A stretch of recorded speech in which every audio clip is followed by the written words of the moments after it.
hair looking like shit. Let's go. God, doesn't look great. But, anyways, how's it going, everybody?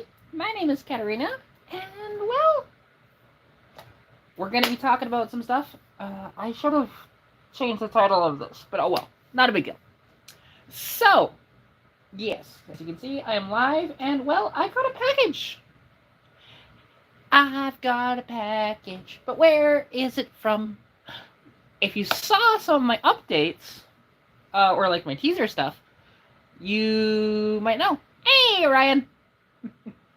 And Ryan is the first one here. How's it going, dude? Oh, also, I need to, yeah, I got it yesterday, actually. If you saw on my social medias, because I did a thing on TikTok about it, I did a thing on Instagram, I did a thing on the Faceboobs, and I believe I put a thing on the community tab as well. I got it yesterday. So, it's my new sponsor! Evil Energy! You know, which is, cool. So that's a new sponsor to the channel.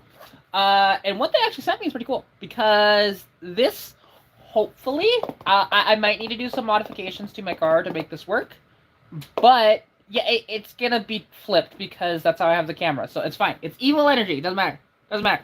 You know what it is, you know what it is. And hey, there you go, nice. That's good to hear.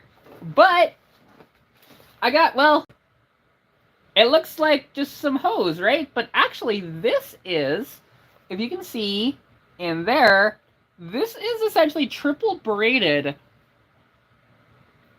fuel hose. So, and I can honestly use this for more than just fuel, to be fair.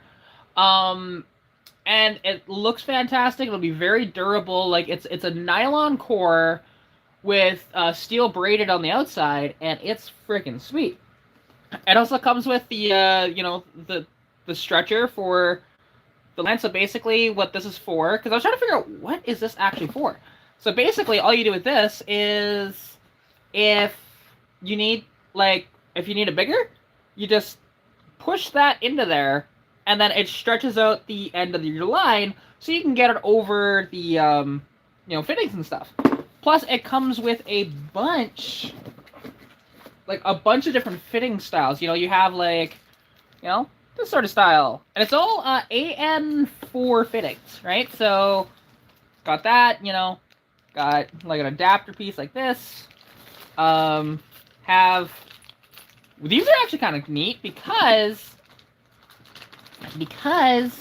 well, it's a line separator. How cool is that?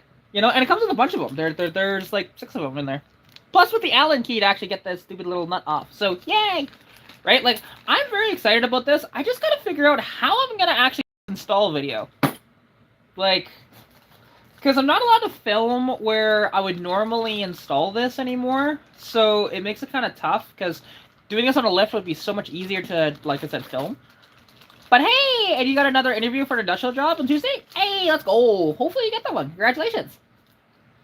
But yeah, you know, and I got the 90-degree, you know, sort of loops, and with an end like this, where you can twist it all the way off, like that, and there's even a little, like, little bushing here.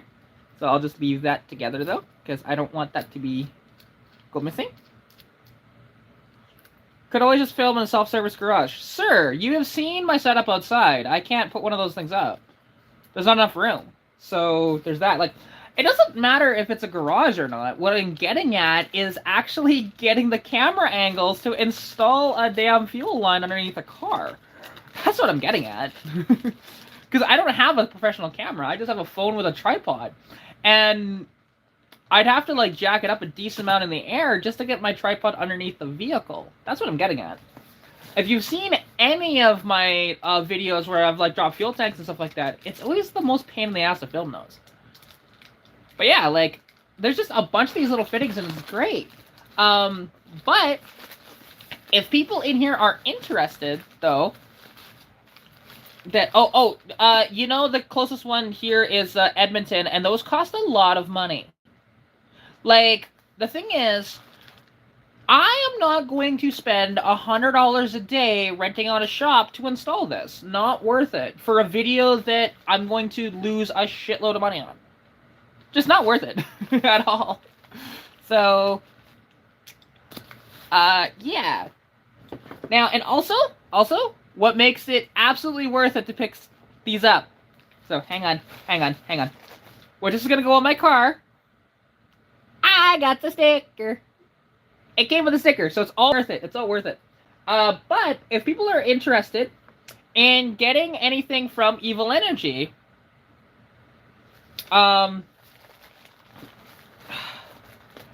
use my code Katarina10, or sorry, is it Cat10 or Katarina10? It's Katarina10 with a capital K at checkout for 10% off your order. That's actually in the description of the video if you want to check it out. And this this kit, actually, the link at the top of the description is this kit. So it's pretty neat. I'll do an actual like proper quote-unquote unboxing video, not just like here on live, and then try and install it and then see. Now, because the thing is, what I'm debating on, what I am really debating on.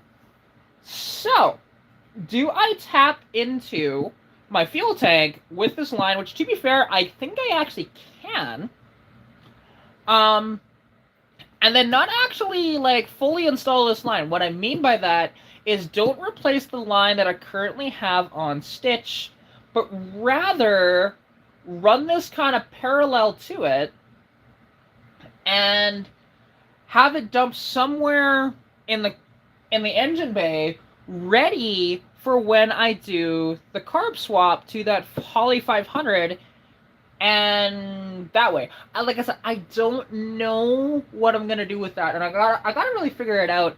Plus, I gotta figure out how I'm gonna hang this shit and everything. That's gonna be a bit of a pain in the butt, but we'll figure it out. We'll figure it out.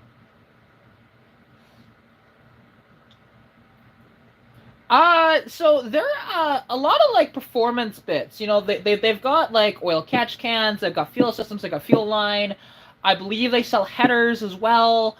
A bunch of little miscellaneous stuff. I don't know if they sell any like shift knobs or accessories that way, but it's worth checking out. And who knows, you might find something. Because yeah, like they're my second sponsor ever. So I'm potentially talking with another sponsor to do it. I don't know if I'm going to go through with it or not. We're gonna have to see, because it gets a bit of a pain in the ass in a way of juggling sponsors of how to do it and everything. Because usually the sponsors that I do, it's just a simple one video and done. I get to keep the product, no big deal. These other ones are actually like paying me for these sponsors, so it's a little interesting to balance it all out.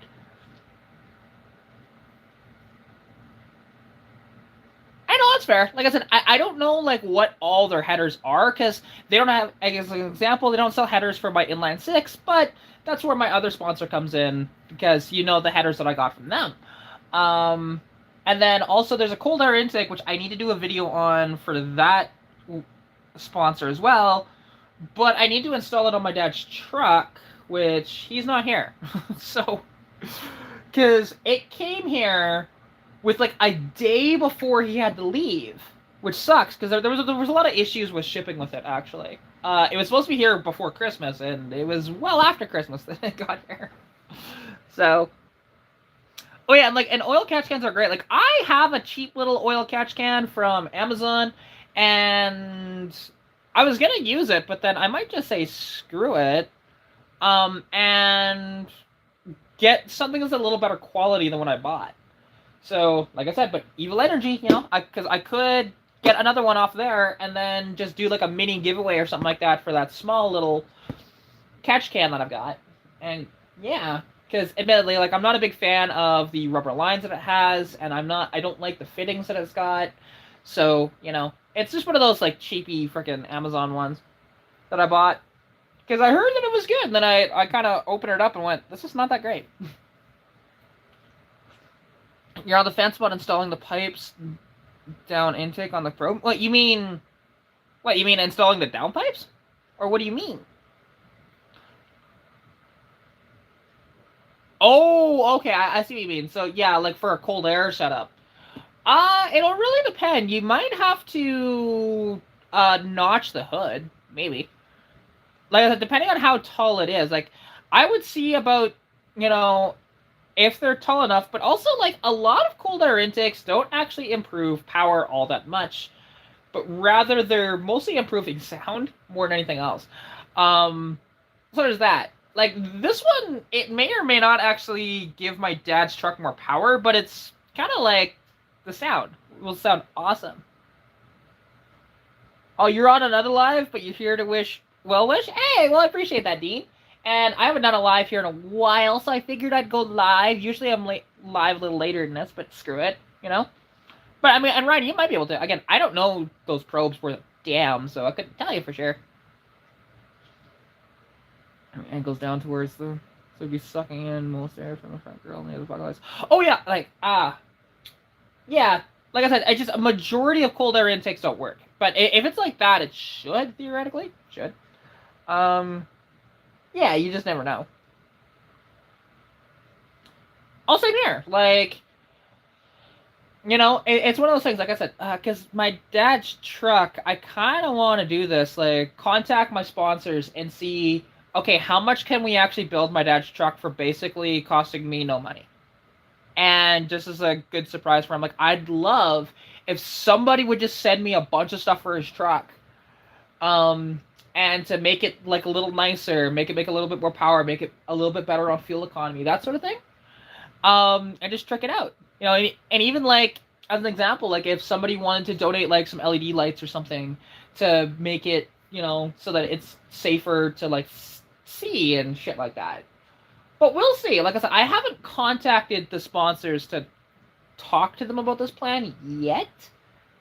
But we'll see, because like I said, there is three that I'm potentially going to be working with. So there's Evil Energy, there is Flash Shark Racing, and one more that I'm not going to talk about as of yet, because I still haven't. The problem that I'm having with them is that they've said that, like, they're sorry, brain ADD is going nuts right now. So I'm trying to stay on one topic, and it's just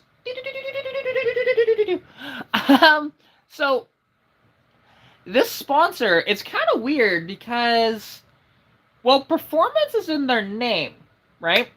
And they said that, oh, hey, any 2 items off our website you can have, and you just need to install them, and, you know, and then we'll do, like, a partnership thing. It's like, cool. That's not a problem. I love those kind of deals. But I'm looking at their site, and I'm going, okay, so I see there's some springs and shocks. I'm like, oh, okay, that might be all right. And then I asked them, hey, are these performance parts? Or are they essentially like OEM spec? Because I'm looking at like the heights that they say they are, and they're the same. It doesn't say what the spring rate is, so I emailed them and asked, hey, what's the spring rate of these springs? And they said it's essentially OEM. So I'm like, again, I didn't message them this, but I'm like, so wait, you are a quote unquote performance company, but you're selling OEM parts. Okay. Or like OE spec, anyways. That's always an interesting thing, you know, when you call yourself, you know, blank performance. Because again, I'm not actually like roasting a company or anything. I'm not trying to do that, but just saying. Because I was looking at like, hey, suspension for my car, right? It would be kind of neat. But I don't know. Now, don't get me wrong. I could do that, and then put that suspension on Hail Mary. You know, just have a nice, fresh setup on the car. You know, it's a definitely possibility, but I don't know. We'll see. We'll see.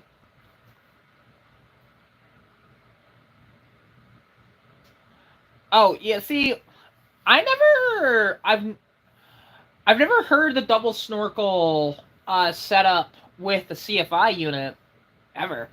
Like, I've heard the single snorkel with CFI because I had a 86 3.8 Mustang. It didn't sound like anything on the hood. It sounded really good out back though. Like, what's really funny about that is, so the best sounding car I've ever had was that 86 Mustang with the V6 in it. Because the 302 did not sound as good as that 3.8 V6. It's kind of weird. It had a really good exhaust setup on it, but here's the problem with the V6s. And this goes for any cam and block V6, period. If you go dual exhaust with these V6s, they typically get a raspy sound to them. Especially if you do like an X-pipe. If you do a single exhaust with a chambered muffler, you can get it to sound like a very baritone and very deep noise, and it's fantastic. And that's what my car had. If you guys remember, like, that car, you can go to like the first videos that I did with it, and you can just hear that awesome idle that it had, especially when it was cold. It sounded amazing. Stitch is a close second though, because you start that thing when it's cold, and it, especially when it's cold outside, and it chops. And I kind of wish, like, you know, with all these sponsors that, you know, because, and granted, I decline a lot of sponsorships, to be honest, because they don't really go with the channel, and there are some things that are not appropriate for the channel that I've been approached with. Like, as an example, there was a company that reached out to me to advertise sex toys, and I'm going, I'm an automotive family-friendly channel. Like, we're not doing that. So there's that. That was a thing. I laughed so hard when I checked my emails and I saw that. I'm like, seriously? I've had clothing companies, I've had shoe companies, I've had like headphone companies try and reach out to me, but again, like Raycon actually tried to reach out to me. I will say that one. I talked to them for a bit, but they want to do like the earbud thing, and I'm like, no. If it was like, I'm not a big fan of earbud headphones. I like the overhead headphones, like what I've got here, which I don't even know where those went, but regardless, they're around here somewhere. So yeah. And now, am I missing anything in the chat, or is just nobody talked before, like for a bit? Because either or, it's fine. I'm just curious. Because hopefully that it's not cutting out the chat. Because I know like TikTok will do that, and it's really annoying. But, yeah. So that's kind of the thing with that. And then I am planning on heading up to Edmonton this weekend to do a few things. So, what am I going up there for? Well, I'm actually going to be in Ryan's neck of the woods, but I may or may not have enough time to actually stop in at Ryan's place. However, friend of mine, her name is JoJo, awesome gal. She is actually in a lot of my TikTok lives, to be honest, and I have her on Facebook and stuff, which I need to message her actually. She is gifting me an 8.8 Turbo Coupe rear end, so that's 4-lug rear disc brake. I'm like, ooh, that'd be a nice upgrade for Stitch, right? Now, depending on how the rear calipers look, because those rear calipers are on titanium. If you need to get them, you are screwed. It's got 373s with a limited slip. So, like I said, that in the Stitch would be awesome, but then I'll need to replace my master cylinder, which is not a big deal. I can just go get, like, an aftermarket, like, good one. But still use my factory brake booster, because I don't need to replace that, so they'll just bolt right in and work just fine, typically. So, that's kind of the idea there. Also, hi Chris, hi Will Dog, how's it going, guys? Nice to see you. But, so there's that. I also want to go to iPull U-Pull, and I want to do a junkyard tour there.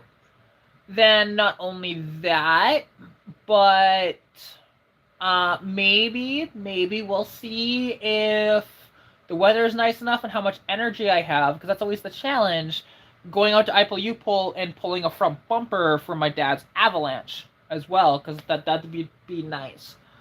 Also, I need to see if I still have the Foxbody in there, because I might try and pull the rear quarter windows for the trade I'm supposed to do with another guy, with like the original front clip off my car, so the original front bumper cover, the original hood and hood scoop. I'm trading those for an Aero setup, but don't worry, that's not going on the car. It's just for trade fodder, is all this is going to be. And he's giving me cash on top plus some other miscellaneous bits as well, so that's great. And he said he would throw in the quarter windows, so at least I could do is, get some 4-eye quarter windows for him. So we'll see. Here's the thing. So, Five-lug, doing a 5-lug swap is just for wheels. That's all it is. Because, yes, technically, having 5 points of contact, it is stronger if you're wanting to put out more power to the wheels than a 4-lug setup. But I've heard of guys running 4-lugs with 600-700 horsepower, so it's not really the end of the world. But having that extra stud does make a bit of difference when it comes to the overall strength of the wheel bolted to the axle. But yeah, like I said, it's mostly for wheel combinations, because you can, there's some good options for 4-lug, but not everybody wants to do that, and I get it. Alternatively, with 4-lug, typically, if you're finding just your plain Jane wheels, you're only looking at typically 14s, where, 5-lug, they had 15s a lot of the time. So there is that, but then also, if you're going to go for aftermarket wheels and stuff like that, it doesn't really matter. But yeah, that's the main sort of things about it. And is it worth it? I mean, it could be. But at the same time, it's a lot of cost for not really much gain. Unless if you are deciding, hey, I'm going to swap the axles out for, Mosier axles that are, 31 spline or something. I feel that. It's been a little chilly for the past few days, and it's been really windy, too. So that's been the challenge as well. But yeah, so, like I said, I have this, and it should be pretty good, hopefully. With that fuel line, and we'll see, because like I said, this is the one thing I needed for my turbo setup, because I am not going to be running, I have decisions to make with a turbo setup. So am I going to do it a blow through or a draw through setup? Draw through is really good if you're doing low boost applications, where blow through, you have so much more potential for higher boost applications. And I don't know which one I'm actually going to go with. I flip-flop back and forth so much between the two. Not only that, but how am I going to do the fuel system in it? So, I don't know how I really want to set it up. Plus, also, something that I just thought of as well, I'm going to have to modify the intake so that the carburetor will bolt directly to it, no matter what. Because Hollies don't like being sideways at all. Mounted sideways, they have to be mounted the proper way. Due to their float situation, it'll just totally mess up and backfire to the carb. That's the main issue I had with the Holly 2-barrel that I've got lying around here. That was on my car for a little bit. So, I don't know, we'll see. Oh yeah, it's not necessary, but at the same time. So, with the 5-lug swap, though, there is a bigger upgrade in that regard as well to brake setups. So, with the 5-lug, you have way more options to do, a big, big piston, big, disc brake, and with, a 17 or 18-inch wheel. So, there's that. On top of it. And that's why a lot of people go with it. It's more, not just for the wheels, but for also the brake stuff. Because 4-lug, there's not really a lot of options.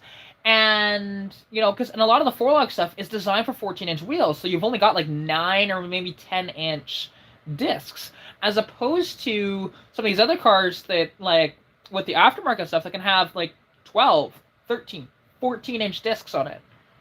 So, yeah. And yeah, I've been meaning to go live on here for a while. I haven't posted any content to YouTube for, almost a couple weeks now, so I need to do some more stuff. But I promise you, this weekend I should get some content out for y'all. So I decided to go live and kind of talk about my sort of plans over the next bit. And yeah, plus also, something. I'm going to be selling a set of black netted halos for a Fox body.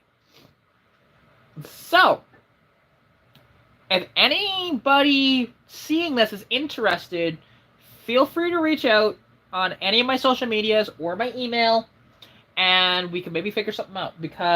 And these are actually in really good shape. I'm going to be uninstalling them from the seats that they got, because the seats are trash, but the headrests are in good shape. And so, also, there is, like, one of the only ways to actually remove it, because people talk about how, oh yeah, you can, like, get a hanger or whatever else in there, and you can, like, lift it and go, no. The easiest way is to get a dead blow hammer and smack that frickin' headrest so it pops out of its little socket. That's the easiest way to do it. But, yeah. No, the headrests. Headrest. Hang on. A Mini Cooper S, should my friend get one or should he get an Alfa Romeo? He's stuck between the two. They're both terrible. Why is he trying to get any of those? Like, the Alfa looks better. 100%. Well, depending on which Alfa it is, but most Alfa Romeos are a gorgeous car, but they're such a POS. And the Mini Cooper S is not good either. Like, yeah, no.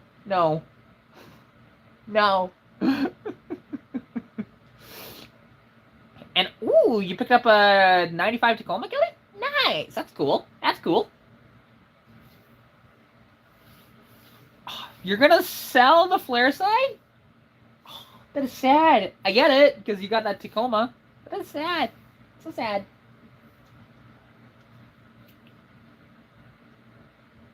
You want something quirky and European and just different, man.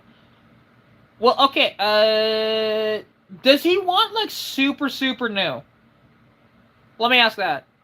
Because, like, what is the Alpha that he's looking at? To be fair. Because the Mini Cooper S, and depending on what year that is, I know that they're not worth a ton of money. I'm assuming the Alpha... Like, I'm trying to think of which Alpha it is. Like a 156, maybe? 2010 and up. Shit. Okay, so there's that plan out the window. Quirky and European that's actually good. Does that even exist? Because again, Fiat is out the window too. The pieces of shit as well. How to think about that? Yeah, I mean, like, and here's the thing, that 93 Flareside, though, like, that'd be such a cool truck, and I'd love to own it, but I can't afford it, so I'm not even gonna try. So there's that. Where the hell are you gonna find a Citroen? Like, a Citroen. Unless he imports it. Because, I mean, technically, he can actually import stuff from 2010 now. So there's that. But, well, let me ask you, what's his budget, Ryan? Like, what is it, 5, 10 grand? Does he have, like, a 20, 30, 40, 50 grand budget? Like, what's he got for a budget? Yes, it is 15 years in Canada. It's 25 years in the States. But you need space? I mean, that's fair.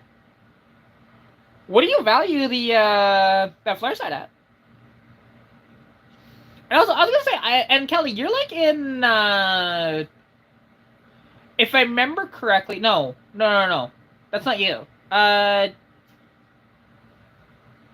I'm trying to remember where everybody is at for that. Because, like, there is somebody that I know that's in the Drumheller area that has an OBS Ford, and I can't remember if that's you or if that's somebody else here on TikTok.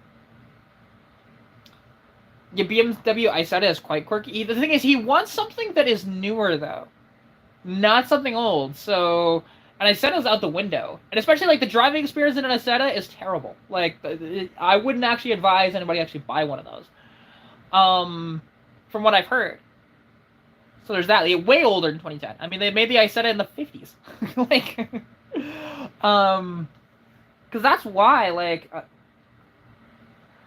Because if he actually has a decent budget, there is one car, or there's a couple of cars that I would actually tell him to go after. Because if he wants quirky and cool, well, Quirky and cool, modern, still kind of a piece of shit, but awesome. Peugeot 206. Now that's not 2010, but it's one of the coolest Peugeots ever made. You know, you can get a Peugeot 206 GTI, and it's really neat. And I've always loved the look of those cars. I know they're a terrible POS, but man, I've always wanted to build one. I've always wanted to take one of those and do like a Honda swap or something. Just make it reliable. You know. We'll see. We'll see. Who knows? Maybe someday in the future, Katarina, when she has like $40,000 to blow on a build, you know, maybe I'll do that. But until then, you'll see me with shitbox Foxbodies for the win. And other stuff like that.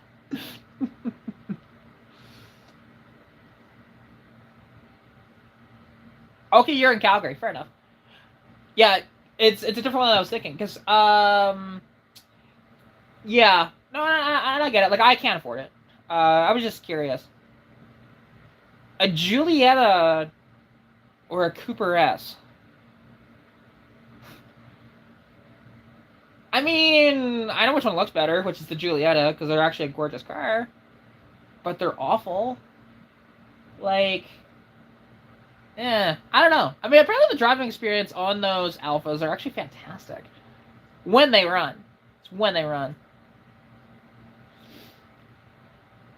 But yeah, well, because also, like, something that I was thinking about as well, Kelly, because I do want to get to Calgary at some point over the next bit. If you would allow me, I'd love to do a video on that truck. Because flare side F-150 OBS, that is my style, 100%. I love those. And I don't necessarily have to drive it, but even just like doing like a walk around video, kind of talking about like, hey, this thing's for sale, and whatever else. Although a review would be cool, because the last one actually did fairly well with that my dad's truck. I turned that into a review. Yeah, 300 inline 6.5 speed, stainless steel brake lines, new tires, battery, steering pump in October. Sweet. Yeah, so it's like a ready to go truck, and it's just like in pretty good shape. Yeah, and being the 306 and the 5-speed, that's like so my jam. It really is. Like, that's like a dream sort of truck for me, in a way.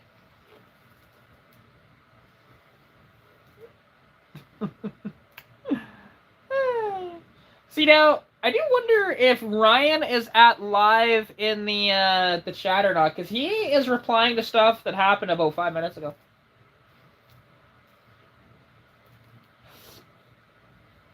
306 over the 302.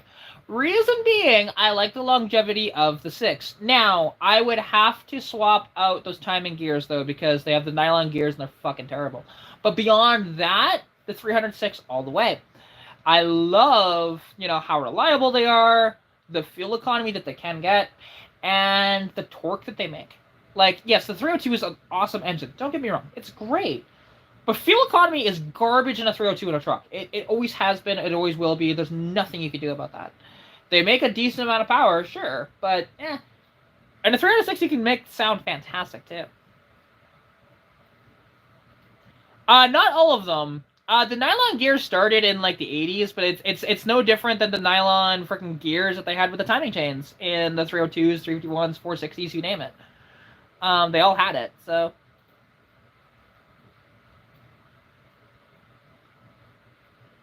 You didn't know Peugeot was still around? Peugeot was one of the biggest brands. Like, so, here's the interesting thing. Because, have you heard of PSA? Which is, because PSA is Peugeot, Seat, I can't remember what the A stands for. But, like, they combined with FCA, which is Fiat Chrysler Automobiles, to form Stellantis, right? So that's where we're at right now with that conglomeration. So yeah, Peugeot's still around. They just don't sell cars over here. Citroen is still around, you know. Freaking Renault is still around. They're all still around. They just don't sell cars here.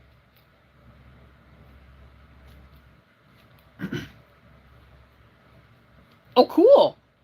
Oh, and yours has the cast iron timing gears. Nice. No, that's actually nice to hear, because I know that they could have the nylon gears in those 300s. But yeah, okay, Kelly, I'll have to. How can I get a hold of you? Because I was gonna say I don't have you like on Facebook or anything, do I? Because I would love to do a video on that. Because I want to get to Calgary anyways. Because there's a couple of things I got to do while I'm in Calgary. Because I need to convince my buddy to pay me $50 so that I can go to Calgary, give him a steering rack that's been in the trunk of the T-Bird for like 3 months now, and then go and buy. Because there's somebody on Marketplace. If it's still for sale, I'll have to see.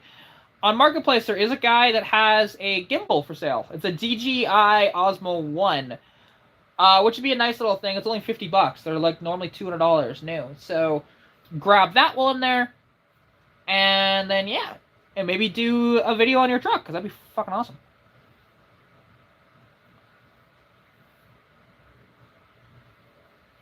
Ah, okay. It was phenolic. Yeah, due to noise. Yeah, but and the phenolic gears were kind of terrible because they would actually go out after a certain amount of time. Where like those cast iron ones will last forever. Alternatively, if they were billet, they'd be even better. But I don't even know. Do they make billet gears for 300? They might not.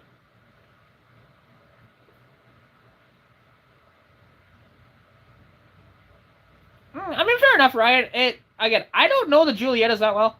I know that they can be fantastic when they actually run. They just very rarely actually run. So there's that. But if he wants pain, go for that.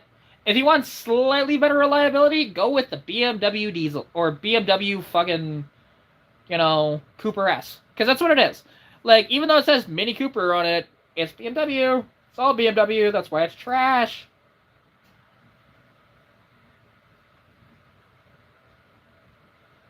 You have many photos when you swap the gears? Cool. Cute. But yeah, like, Kelly, because how can I reach out to you, outside of YouTube to do this? Because, yeah, I'd love to, like I said, I'd love to do a video on that truck. Because it'd be freaking cool. But Mimi's also barely run. Mimi's! Yeah, Mimi's. Very much Mimi.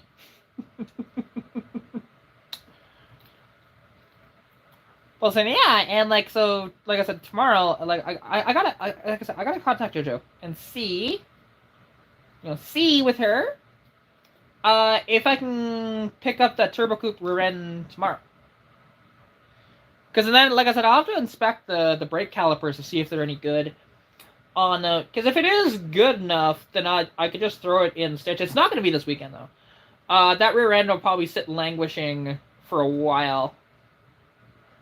But, because I'm trying to think, will I bring it back here or just install it in my driveway? Because it wouldn't be that bad to do. I don't know, we'll have to see. We'll have to see. Hey, of course, that's no problem. Washing it is good. I always make sure that my cars are clean. Like right now, all my cars are actually fairly clean. The T-Bird needs to be washed, admittedly, and it's needed a bath for a couple of. Actually, no, I did wash it the other day. What am I talking about? Yeah, I did take that thing for a bath. Never mind.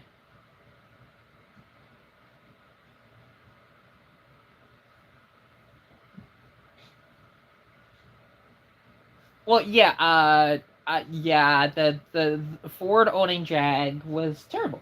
But then again, Ford tried to buy Ferrari, if we remember how that went.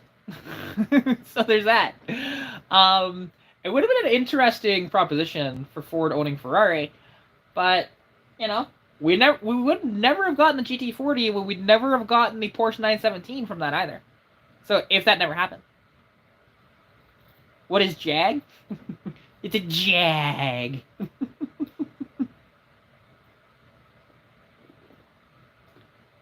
I mean, how cold is it where you are that you haven't washed your vehicles? Yeah, fair enough. Fair enough. They're not making cars right now. This is true. This is true. And then we saw that horrible press release for those. That was weird. You don't want a block of ice after? That's why you dry off your windows and you get the little air chuck and you shove it down your keyholes and stuff like that so it doesn't freeze all up. Like, because how cool is it where you are that you're thinking it's going to do that? Because, like, especially, like, this weekend as an example, it's going to be, like, +6. It's not going to freeze. Like, if it dries out before that. When you watch it snows the next day, so you gave up.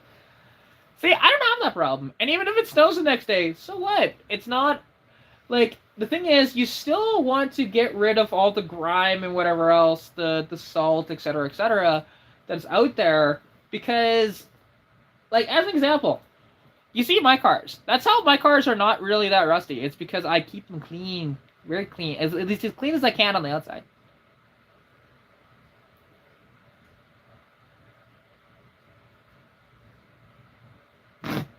I mean, the XJR, it didn't look bad. They were fine. Not my biggest fan. Like, I'm not a big fan of that car. I mean, they had, like, over 400 horsepower. They were kind of cool. But, yeah, not... You know, the XKR was a lot cooler, though. Admittedly. Yeah, to shovel the road out with a 2010 front-end loader. Kelly, I can't open links while live. So there's that. I did.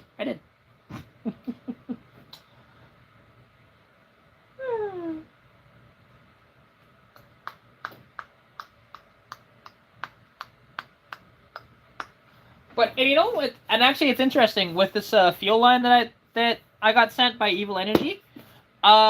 If you look on their website, it actually says this is like LS swap stuff, but realistically, you can adapt it to whatever you want. Because obviously, they're not gonna make, you know, aftermarket fuel line for a 200 inline 6. So you kind of cut it down. Which the one thing is, I don't know. I gotta look up how do you actually cut this sort of line. Like, how do you do it? Because I'm not sure. If anybody's dealt with, like, this style of, like, nylon / steel braided line, how am I supposed to cut it? Can I just use just regular sort of cutters for this? Or is there something special I have to do?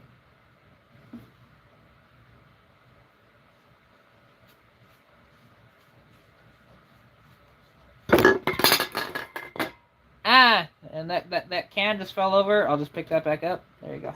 Just like that. Bolt cutter, the aircraft cable cutting slot. Okay, fair enough. No, it doesn't, Kelly. That's one of these things. It's all good. And okay, you have you have a phone. Cause yeah, if you want, Kelly, you can like email me or whatever your like phone number or something. And then we can get in contact, and then, yeah, when I'm in Calgary, I'll let you know, and we can maybe do something. Hopefully. Make it work.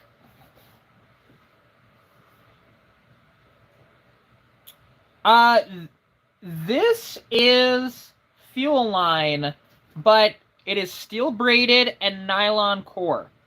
So that is the kind of thing that I was trying to figure out. And, like, it's a triple braided freaking line. It's pretty awesome, actually. You know, so... Yeah. That's why I was trying to figure out how to actually cut it. But yeah, and like a bolt cutters, which I'd have to go get a set of bolt cutters, but yeah, because worst case scenario, I can ask like my hot rodding peoples, because I have a few of those around, and ask them, hey, how would I cut this? You know, man? You know what I'm saying, man?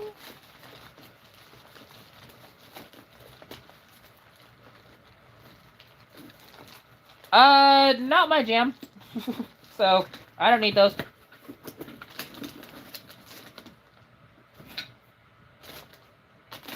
You know, definitely don't need those in my life. But, yeah.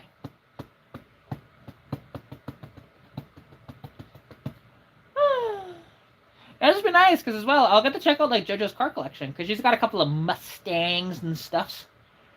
There might be bird and snow, though, but, I don't know, if I can make a video out of it, cool. If not, no worries. Like I said, I'm trying to get as much content made in the next, few days so that I have content to post for the next couple of weeks with any luck, but I don't know if I'll be able to pull that off. I should be able to get at least 2, if not 3 videos filmed this weekend with any luck. Potentially more. Hey, J-Beck, how's it going? Nice to see you in the chat. But yeah, because when I install that fueling, that fuel hose, it'll be pretty good. And it'll look really fancy on the car. Cause like something that I think I'm gonna do, I don't know. Actually, should I do that? No. I am debating on something. When I install this, I wonder if I should try and do like a test fitting thing to get rid of the fuel line that's under the hood of my car. That is the metal line that goes from the fuel pump to to the carburetor. Ow! Son of a... When I snapped my finger, I think I just like partially sprayed my middle finger. Ow! It freaking hurt. Just massage a little bit. There we go. Ow. Like, did I, like, hyperextend it somehow? Like, Jesus.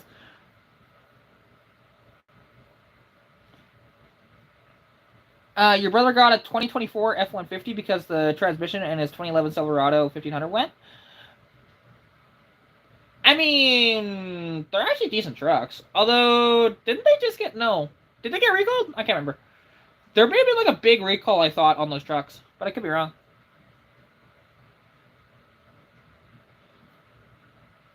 They say tape it up good and cut it using a bandsaw. Okay. That makes sense, actually. Who do I know that has a freaking bandsaw? See, this is gonna be the trick. So... Because I don't have a bandsaw. Like, I have a hacksaw, but that's probably not the best solution for this. Because you want, like, something that's cutting fast, not something that's cutting slow.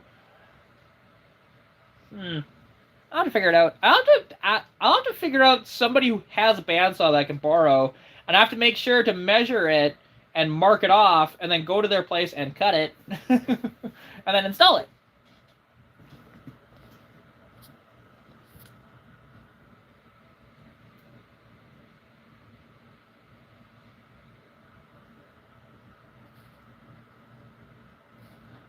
Wait, what? Good. 17 3.7 still strong at 140k now. Still gamble at 107 and 21. Kicks like a mule. Wait, 3.7. What has a 3.7? And I'm trying to think of in 2017. What had 3.7s in it? Like 370Z did. And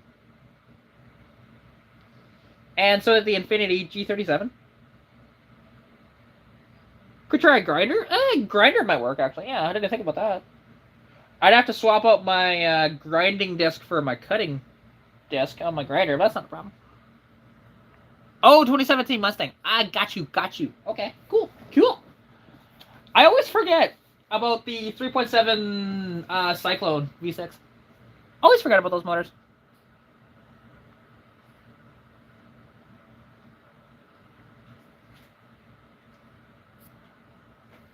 Hey, I mean, fender flares are always covering rust. Rascal, what are you doing, buddy? Hey, Rascal, can you get out of there, please? Rascal! Sir, you're in behind the TV. I don't like you there. Oh, you trying to get out of the liquor cabinet? Okay, then go up to the liquor cabinet. Jump on top. If you're gonna do it, commit. Go ahead and commit.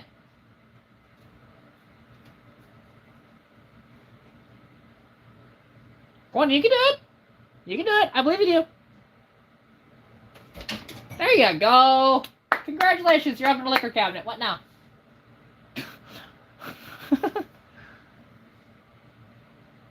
Yeah, try a grinder, even a Dremel. Yeah. Uh, yeah. I mean, I do have an air Dremel that I have never actually set up, but I could. Good. You know, the Dremel kit, and I've got a Dremel kit, so yeah. At least actually, is that one air or is that one plug-in? I can't remember. But yeah, actually, that's not a bad idea either.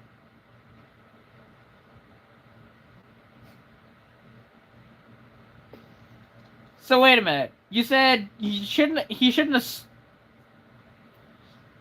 sold the '09 Silverado that had a good transmission but a bad frame and a bad rear end. Well, I mean, I get why you get rid of that, but yeah, I mean, hindsight, you know. In hindsight, can just loop the line if it's a little long. I am not gonna loop the line. That's gonna look awful. Like, here's the thing. So, for reference, my car is 14'6" long. This is 20 feet of line. It's way too overkill. I could effectively with this run it, and bear in mind that's bumper to bumper, which the line's not going to be quite that long. The entire line under the car and to the fuel pump is only if my brain will work here, let's see. How much is that? It might be only like 12, 13 feet total.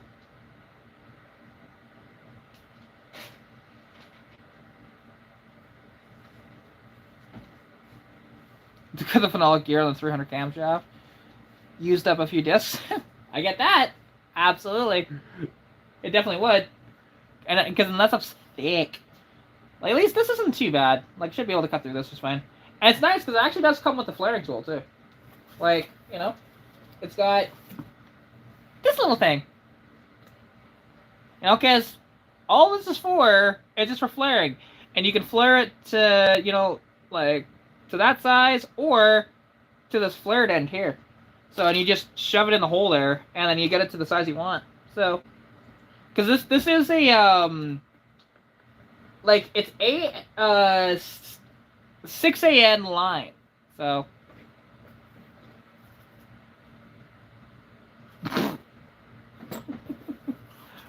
Ryan always being the silly Billy in the chat.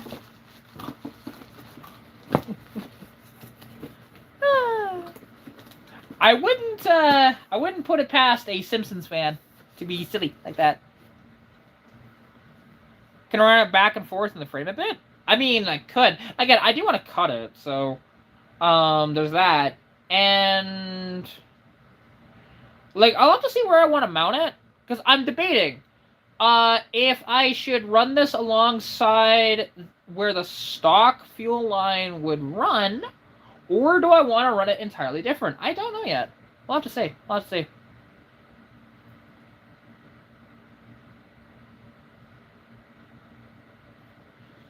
Hey, why not? If you can figure out a set and whatever else, go for it. Because it's not all just about, like, obviously, there's a lot involved with, like, proper comedy that way. But, you know, you could. You never know. There's always open mic nights. Just try and figure out a set that you want to do for, like, you know, 20 minutes, 30 minutes, whatever the open mic night set is. And, yeah, go from there. Ah, cool, cool. Well, that's alright. Yeah, it's the one thing of actually installing this, because this will be my first time, like, installing, like, a fuel line that's custom. Because anytime I've installed a fuel line, it's been 100% original. Look at that. But when it's nice to have something that is way overkill for what you're doing than needing more. So, yeah.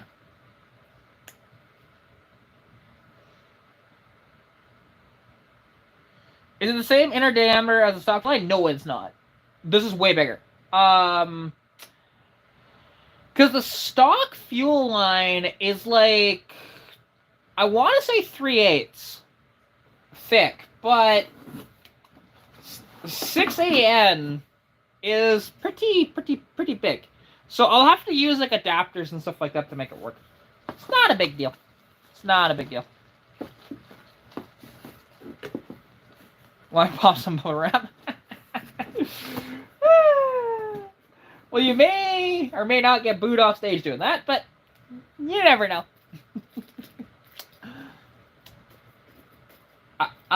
Yeah, because this is technically, like, this is for fuel injection, technically. Because on the website, it says it's for an LS swap. Well, I'm not doing an LS swap, so there's that. Because I think equivalency to mine would be, like, maybe a 10 AN line instead of a 6.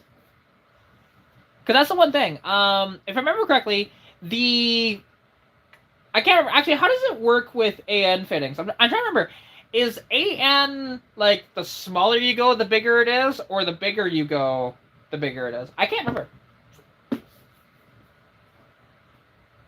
I cannot remember. But yeah, I mean, and it comes with a bunch of, like, little adapters and stuff like that, so I can run it to my stock thing without a problem. But, you know, like, I mean, here's the thing. So,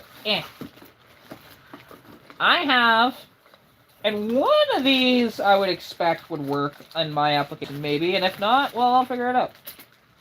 Maybe get a different adapter from somewhere else, because I've got adapters, I've got 90s, I've got many, many things. Because, see? I've got quite a few, you know? I've got big, I've got, actually those two are matching. I've got, you know, a 90, I've got a 45, I have another 90 that's different. I have a full 180. There's that again. So it comes in twos of these, which is kind of nice. You know, got the line separator, got the 90 again, got another one of those big ones. You know, I've got, you know, these style. Again, I've got so many. It comes with so many. But this one is probably going to be the closest I can get, because I'm not sure, like, this probably will not bolt into my carburetor, but this would be my best bet, I think, for running that line the way I want it to. So, we'll have to see. Too bad there's not two of these. There's only one of these. Yeah, there's only one. So, but, because this, you can put the hose over top of that, right? You know, like that would go right into there. And go from there. So, we'll see. Again, there's a lot of planning that has to go into this. And I might just have to talk, like, as an example, with my neighbor, to talk to him, because he is big into the race car shit and whatever else. I should text him after the live. Well, actually, it might be a little late if I text him that then, but, you know, text him at some point and say, hey, I could use your opinion on something when it comes to running an aftermarket fuel line that's not designed for my car.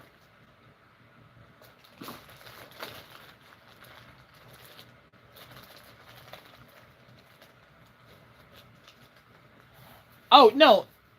This is for when I do the turbo swap, Kelly. Because I'm gonna need more fuel.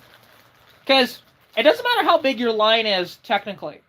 If you're running it on a stock fuel pump on your car, you're still only going to be running it at basically 6 PSI. Where, with common thing with boost, is for every 1 pound of boost, you'll want an extra PSI of fuel pressure. So, effectively, I'd want it to be able to go up to about 16 or so PSI, give or take, maybe less than that.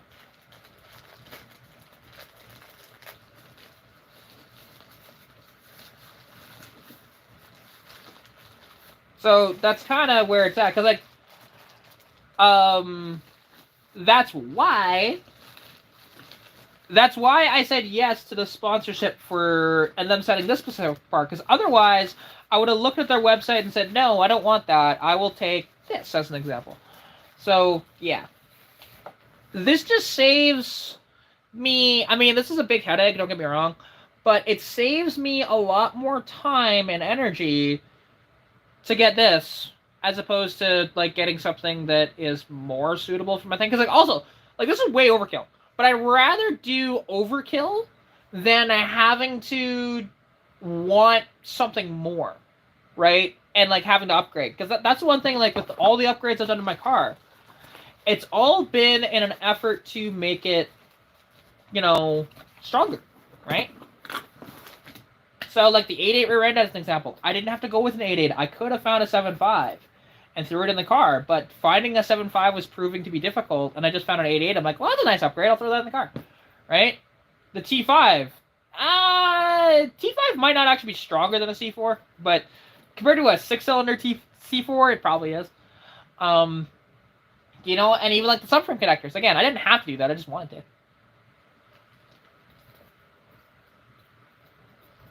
True.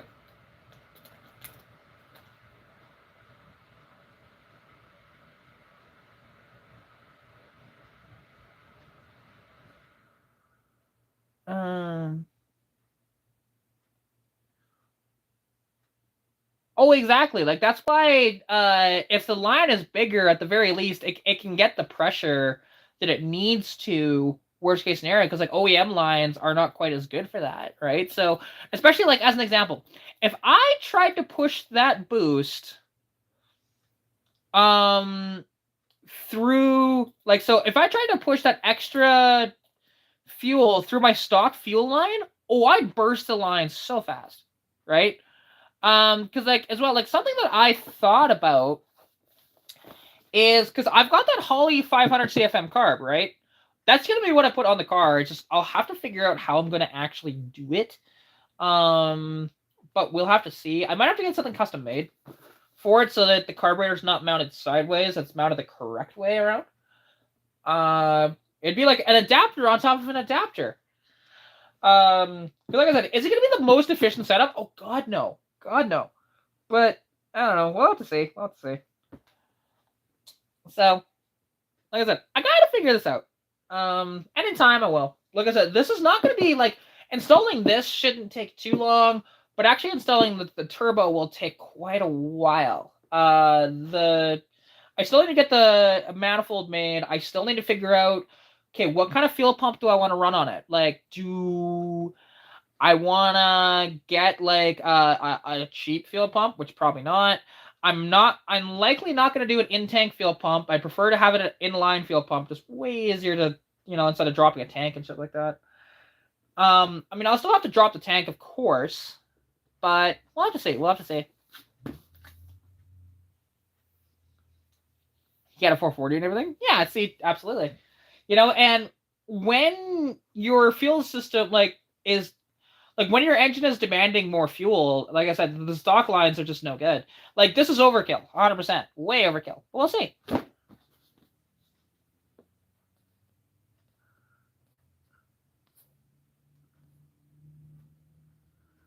Also, people who say, well,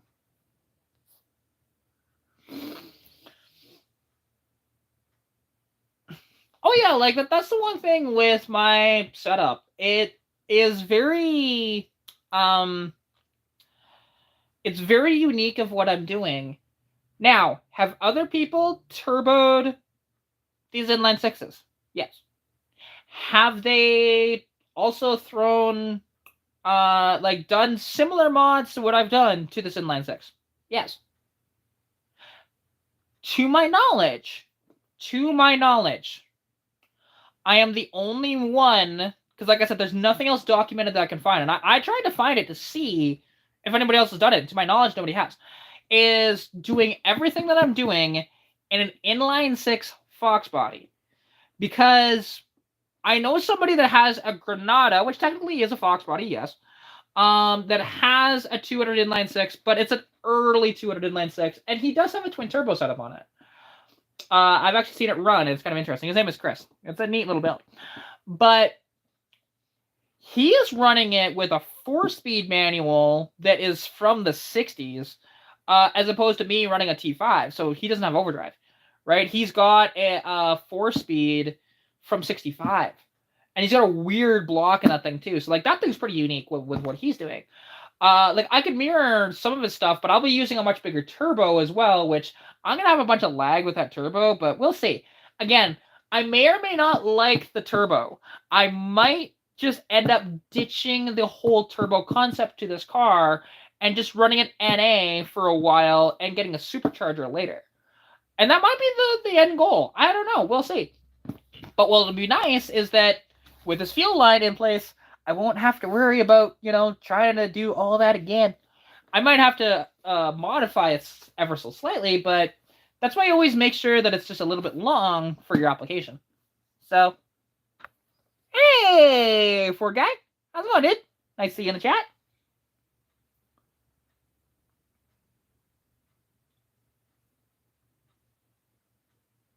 Fair enough. Like, again, I don't know the probe community that well, and I don't know the probes and whatever else, but it's one of these things. So I'm always like, I like people that are doing something different. Like, as an example, for a probe, kind of weird and different. Not exactly my favorite car, and it'd be way cooler if it was a first-gen probe than a second-gen probe, but it's still neat, honestly. And yeah, we'll see. We'll see. Did I? I don't know. Maybe? I haven't a clue.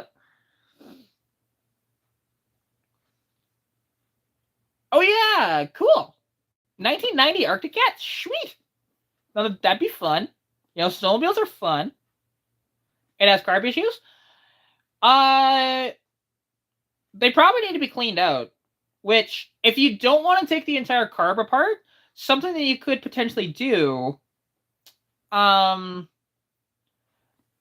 is, if my brain will work here, it has carb issues. So you can take out those, take off those carburetors and just sit them in either like CLR or something like that, and it'll actually clean them out pretty good. It might not get them perfect, but it might be good enough to put back on your car and to do that without rebuilding the carburetor. You might get lucky. If not, it's always a good thing to do anyways, and CLR is nice to have around. So there's that.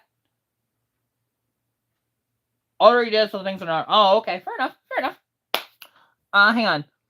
2 10 to 14 psi electric carb pumps wide into a high pressure 30 to 80 psi pump. Gets into the high speed pump cavitation. 3 electric motors, twi. Arson. Okay, I got you. Well, see, the thing is, I'm not needing near that much. Like, what you're talking about is extreme overkill, and I don't think I'll ever need quite that much. Even like them limited, because I'm only planning on running like 7 pounds of boost. So in reality, I'm only going to need between 7 to 10 psi of extra fuel pressure. In reality, so like I'll obviously have to run an electric pump that way, and yeah, like it'd be nice if I could actually have an electric pump that is a pull style rather than a push style, so that I could actually have it mounted in the engine bay. But realistically, if it's mounted in the line towards the back, it's not the end of the world. But I don't know, we'll see. Because like alternatively, like I could, I don't want to, but I could. I have, it's set up for it. I could put in an in-tank fuel pump from an injected setup and just have a fuel pressure regulator, to only max it out to like 20 pounds, total. Because like technically, yes, I would need between, so base idle, because it's going to make like no boost at base idle, it'll be around 6 psi of pressure. Then when I'm at full boost, it's going to be closer to needing about 15 to 18 psi of fuel pressure. So there's that. That's just kind of the idea that I had in my head. But then on the flip side, with all this, because if I ever actually get that weird injection setup that I've talked about for years on my car, then that throws a monkey wrench into everything. So with the turbo setup, we'll have to see. And who knows? I might just leave, if I do that setup, it might just be NA with injection on it. And I just run this line anyways.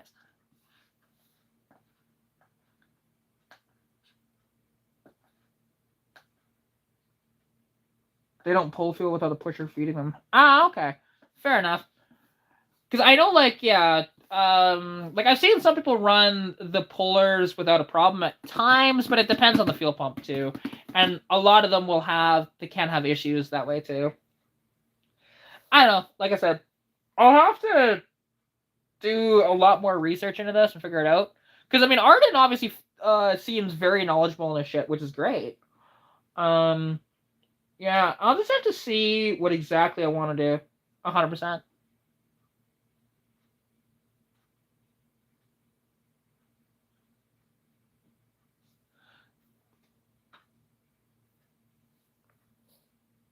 This is just sitting for a few years, so you hope that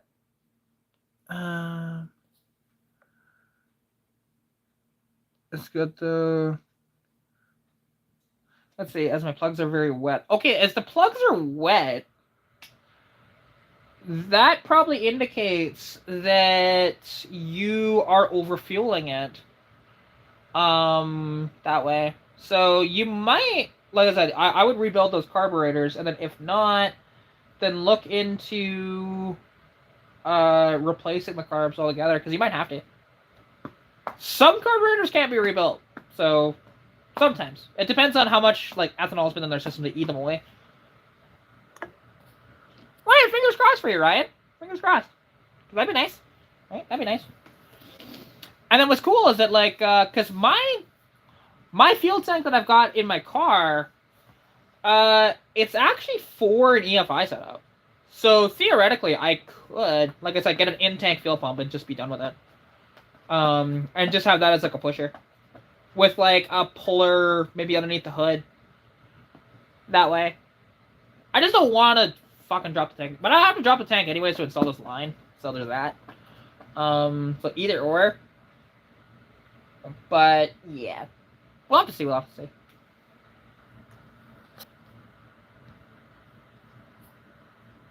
Oh, it's a single carburetor on it. Okay. Because some of them have multi-carbs, and sometimes they're like side draft carbs or whatever else too on those, so it just really depends. So yeah, single carb. So yeah, I would just like see about rebuilding that carburetor, and then if not, you might have to replace it altogether. Potentially. It really depends. Ugh. Well, that's not bad. Like, some of those eBay carbs can be hit and miss for what they are, but like I said, it might work for you. It's hard to say. But yeah, so at least like this fuel line is one step closer. And because what I'm likely gonna do with this, because yeah, like I said, I'll need to figure out the fuel pumps and what fuel pumps I want to run, anything like that.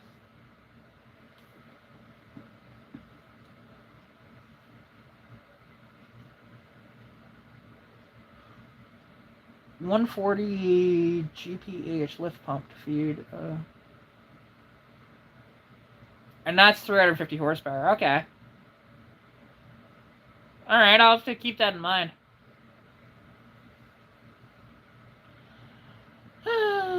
This is going to cost me more than I thought it was going to. Fuck. That's okay. Because as well, I still haven't figured out how I'm gonna do the ignition in the car either, because the best way to do the ignition is obviously to swap out the entire ignition for an electronically controlled ignition, like that will, you know, back off timing under boost.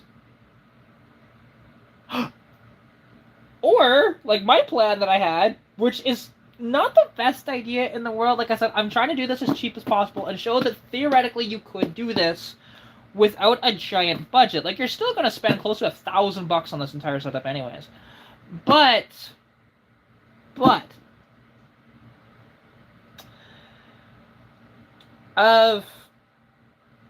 you know, like, I could,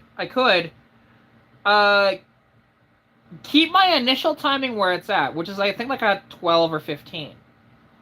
Because initial timing's not a big deal when it comes to boost. But with the vacuum advance, back that vacuum advance off so that it'll not get the timing up as much as you would expect it to. And instead of it running, because if I remember correctly, that thing is timed to 15 degrees initial and 22 vacuum advance. So if I knock that 22 down to, say, like 15 or so, it might work. Again, not ideal. Not ideal at all. It'd be much better to run it off like an MSD system altogether and just have it go that way. But, money is tight for that sort of shit.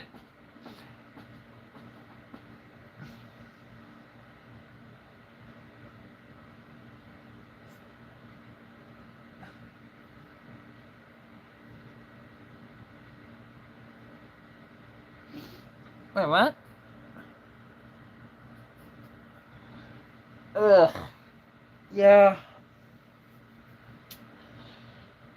Just thinking along of what I want to do with everything. It's gonna be a pain in the ass. Like, it'd be nice if this fuel line wasn't quite as big as it is. Like I said, 6AN line's actually kind of big. It'd be nice if it was smaller. To closer to what my factory size is, even if it's like a stage up from it, but like, because this is like over double of what my stock line is. So, I'll have to say.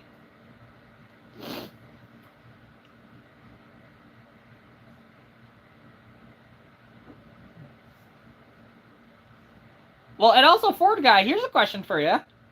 Have you ever, like, have you tried to take the carburetor off entirely and just spray some fuel straight down the intake and try and start it? And if it'll actually run off of not having a carburetor on it? Because then if so, you've eliminated what the issue is. Okay, you have. Like I said, you can do it. It does run. Okay, cool. So yeah, that is just, it's definitely a carburetor though. You always just want to eliminate that just in case, because it could be like a weird thing where it's not getting enough spark. That way, so. Like, I've had, I mean, my old engine, like, my 3.8 V6, it would do that. The plugs would get wet because it was overfueling like a bastard, because that CFI system was terrible. And no matter what adjustments or anything I did to it, it would still overfuel, so I said, fuck it. Just wait till it seizes, and it seized about a year later. Ugh. But, yeah, because... And now, like, and something that I had an idea of, because... So, my Holley 500 CFM carburetor that I've got sitting in my front entry, it's a 2-barrel. It's actually got 2 ports to put fuel into, right? Because it's like one of those very fancy carbs. Because I did think about this. Again, I don't know. This is probably not smart to do at all, because I might just end up over-fueling like the fuel bowl as an example, and making it have back pressure through the line, and you don't want that, because you could blow out the factory line. But I have thought about running the mechanical pump strictly for when it's not in boost, but then have the electric pump for when it does come on to boost that way, and fed in through the other port on the carburetor.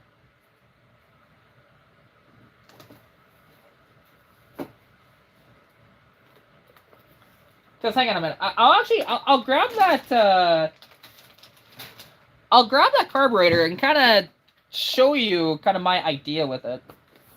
Like I said, this might not be a good idea. It's a thought I had. And again, sometimes you just need to say your kind of bad thoughts out loud and show people, and then they say, no, that's actually not a good idea. So, 1 second.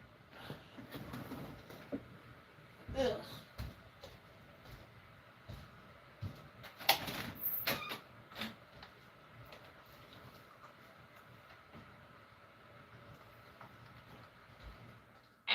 So, there we go. All right, so what I was talking about is, so this has, you know, the dual style, like, inlet and outlet sort of idea. So, like I said, I could, and by the way, so When asked, is it the same size as my stock line? This is the stock style line for my car, where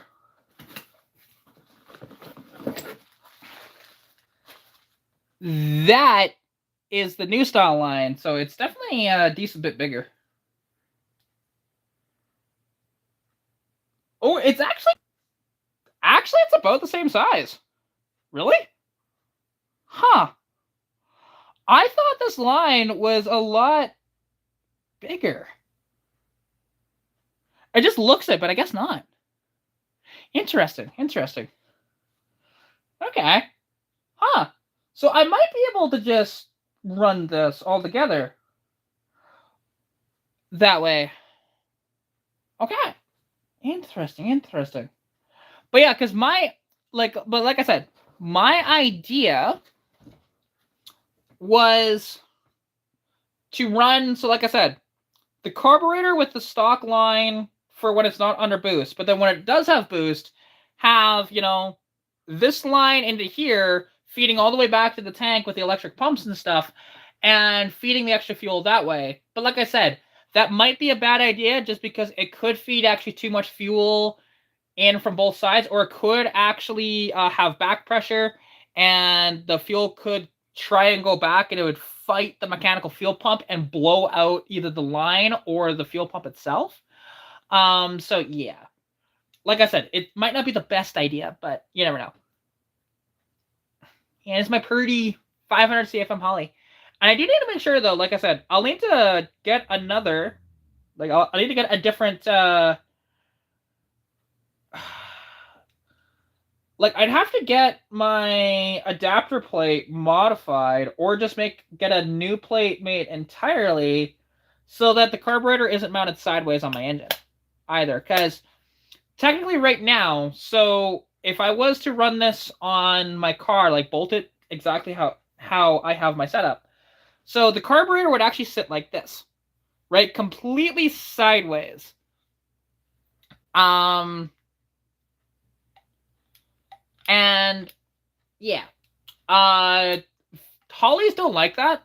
They like to be with their set like this, more so. So yeah, I'll have to figure that out. Exactly. Like I said, it's still going to cost me a good amount of money, even with people donating parts and whatever else, and sponsorships. So, but who knows? Maybe there's a sponsor out there that'll say, hey, we know that you're wanting to turbo your car. Do you want these free fuel pumps so that you can do this easier? Like, yes, please.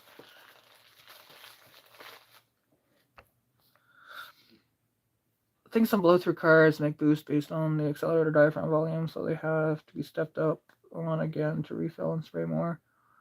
That may have been non-turbo carb mod.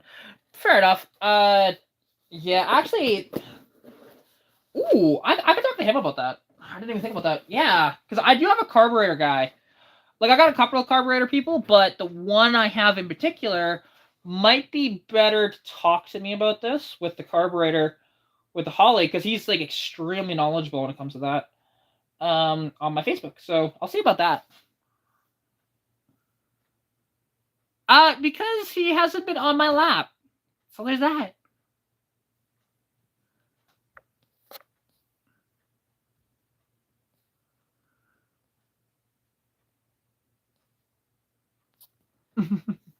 But, you know, who knows? Like I said, I'm still a ways out from even really getting this all enacted. Because, yes, like I have the fuel line now, and I am going to install that.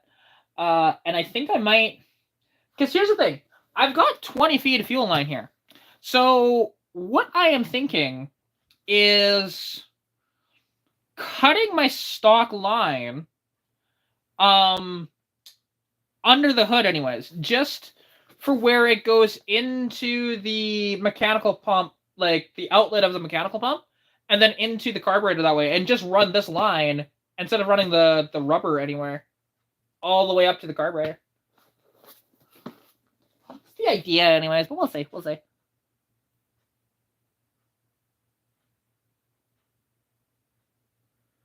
Carb adapter plates. Yeah, because the thing is, I have a carb adapter on the car right now, obviously. So, because it's the car was originally like a 1-barrel car, right? And they don't exactly make intakes for these because they are, you guessed it, cast into the head. So it kind of sucks that way. It'd be way easier if I had a removable intake. Fuck. I don't know why. Why did Ford decide this was such a good idea? Like, just have it so you can bolt, like, unbolt and bolt on an intake. Because then we don't have to worry about this with running adapters and shit like that. And then it'll be interesting to see, like, with the boost and with the extra fuel and everything, will it be okay running through that one barrel hole or not? Because it's a very tiny hole. A very tiny hole. So, I don't know. We'll have to see. We'll have to see. You have a roll of aluminum more than adequate for plates? I mean, yeah, we should definitely talk. Because, yeah, it works great to block EGRs. Because, yeah, like, and now the tricky thing as well, I don't have hardly any clearance to my hood. So, okay. I think I just have to start from scratch on the adapter. And just put that adapter on the 82 and then run a motorcraft carb on there. Yeah, run the motorcraft carb and then put... Because I could. Like, here's the thing. I could just install this, like, I mean, I have to way jet this down, but I could install this Holly onto the car and have it set up and hopefully not give me too many issues with it like that. With a different adapter built. But until then, because it doesn't, like, the adapter doesn't have to be that big. It just has to be big enough to go from the 1-barrel hole to, you know, a 2-barrel hole. That's all it's got to do, right? And mine is actually, like, decently thick. Like, my adapter plate that's on the car right now is about that tall. So, we'll have to see. We'll have to see. Because, yeah, and it doesn't need to be that tall. It can be a lot shorter than that. Like, you can run a phenolic spacer underneath the carburetor to get that extra away, and it can only be, like, very thin and make it work. It's not a slant 6. This is a Ford 200 inline 6. You know, my Foxbody Mustang.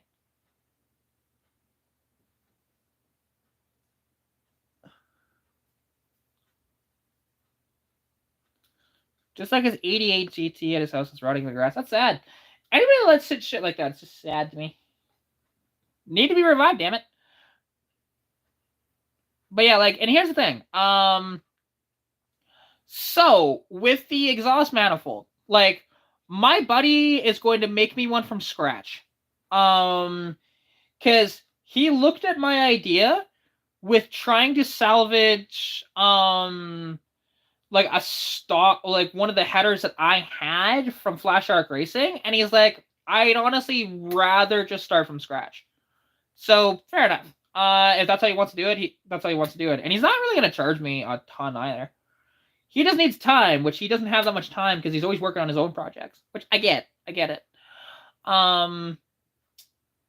Yeah, because he's got that AW11 MR2 that he needs to rip the motor out of, and he's gonna do like a 3S GTE swap in it. So we'll see. We'll see. But yeah, like, and that's the thing. Like, even with the intake, like, because that's the thing. Sled 6s have a removable intake. Mine doesn't. It's cast in. The exhaust manifold itself, that's not a problem. Like I said, I'll get that built. But the intake, that's the tricky part. So to, like, there is options there, but I don't have the option for option 2. It would just have to be through an adapter to go to the one hole. Which again is a 1-barrel hole. It's very small. It's only about like that big. And yeah, like, this could be a fucking disaster putting this on the car. It really could be, but we'll see. We'll see. Worst case scenario, I say screw it. We're not doing boost on this. I'll just do, you know, my freaking 1-barrel or like my 2-barrel setup NA with a good long tube header on it that I've got already and say screw it. So we'll see. That's the idea of this. Like, the rough idea. of those two plans. Because like I said, this turbo might be a terrible idea. It might be. I know that most of the guys that do the turbos on their stuff, they get the head machined out to accept a 2-barrel carb directly. Makes it so much easier. So, I don't know.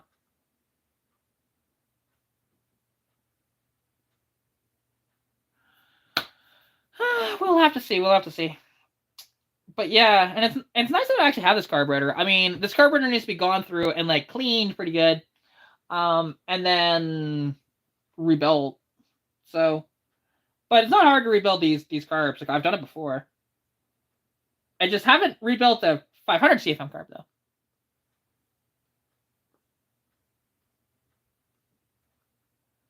Yeah, see, and that's the thing. I am not. My welders are nowhere near good enough to even attempt to weld on cast iron. I'd need a 220 welder at minimum for that with gas. And I am right now running no gas and a 110. So, and I've never stick welded before. Like, I'm not any good at that. I know people that could potentially do it. But we'll have to see. I don't know. Ugh. Because, yeah, like, the more I think about this, the more I think of trying to fucking get a motor down to my buddy down in California and get him to do that injection setup on it. And saying, fuck the turbo and fuck the carburetor. Because what my buddy wants to do, like, and he's an engineer, and he's got this all, like, kind of down in his head. And he's already has, like, a concept of this actually built and working somewhat. It's not on an inline 6. It's on a 460. So, it is a... Instead of it being a carburetor on the intake, he would lop off the intake entirely, put injectors straight down those holes, and make his own, and have, like, individual throttle bodies on it. So it would sound wicked with that setup on it, because he'd, like, sort of make his own sort of full intake system that way, with the injectors that are, like, right there. And then, once he does that, how the injectors are going to fire, they're going to have coil packs with it.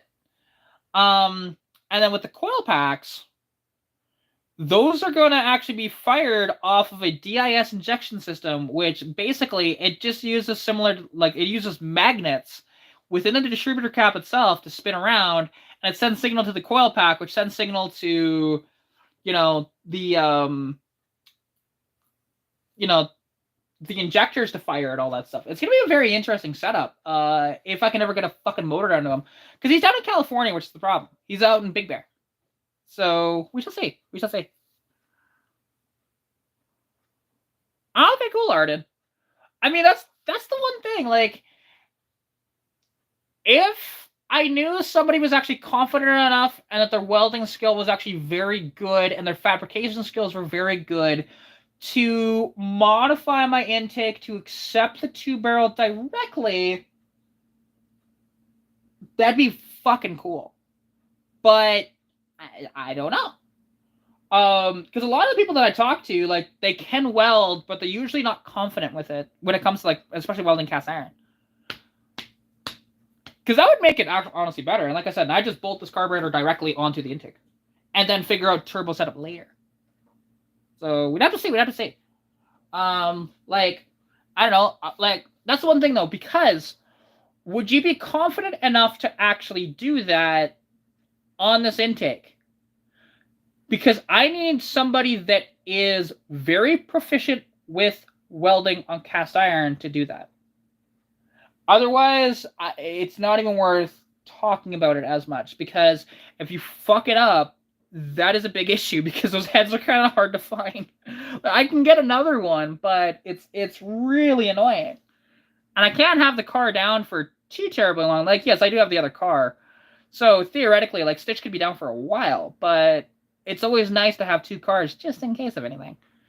You know, like, I do need to pull the head off that car anyways for a couple of things, but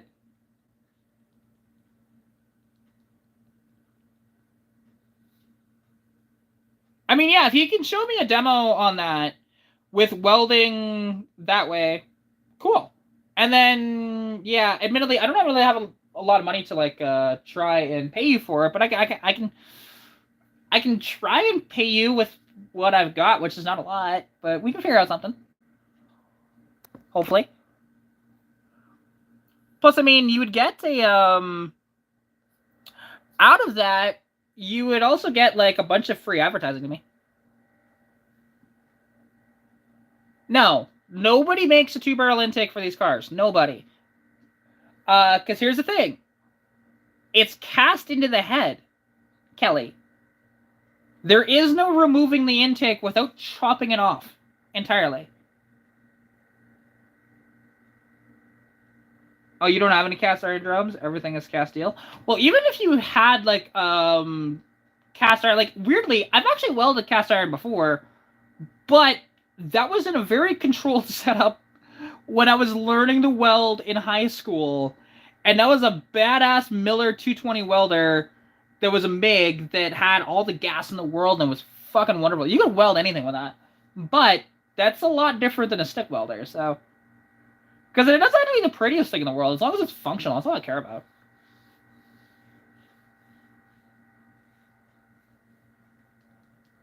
Yeah, see, brazing, again, that wouldn't work. You know, with this. Like I said, you have to weld, like, and stick welding is the best with cast iron, but if you have a really, really, really good MIG welder, you can also weld with cast iron as well, but it's difficult. It's much easier to do with stick welding, to be honest. But like I said, those welders were freaking huge. Like, it was taller than me, that welder. So it was a badass Miller welder. I want that welder in my life so bad. Like, God. I'd weld anything for anybody. Just like, hey, yeah, you need some welding done? Just bring it by my house. You know, I'll weld together for you real quick. Because I love welding. I really do. But...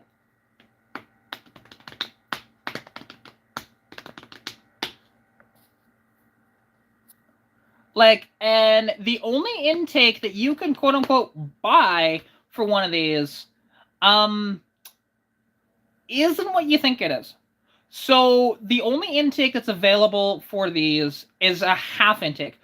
Basically, it's for 3 1-barrel carburetors, but all it is a little, like, intake rail that will bolt right on top of the stock system, but you'd have to actually machine out the 2 other holes to accept it to have 3 1-barrels on it.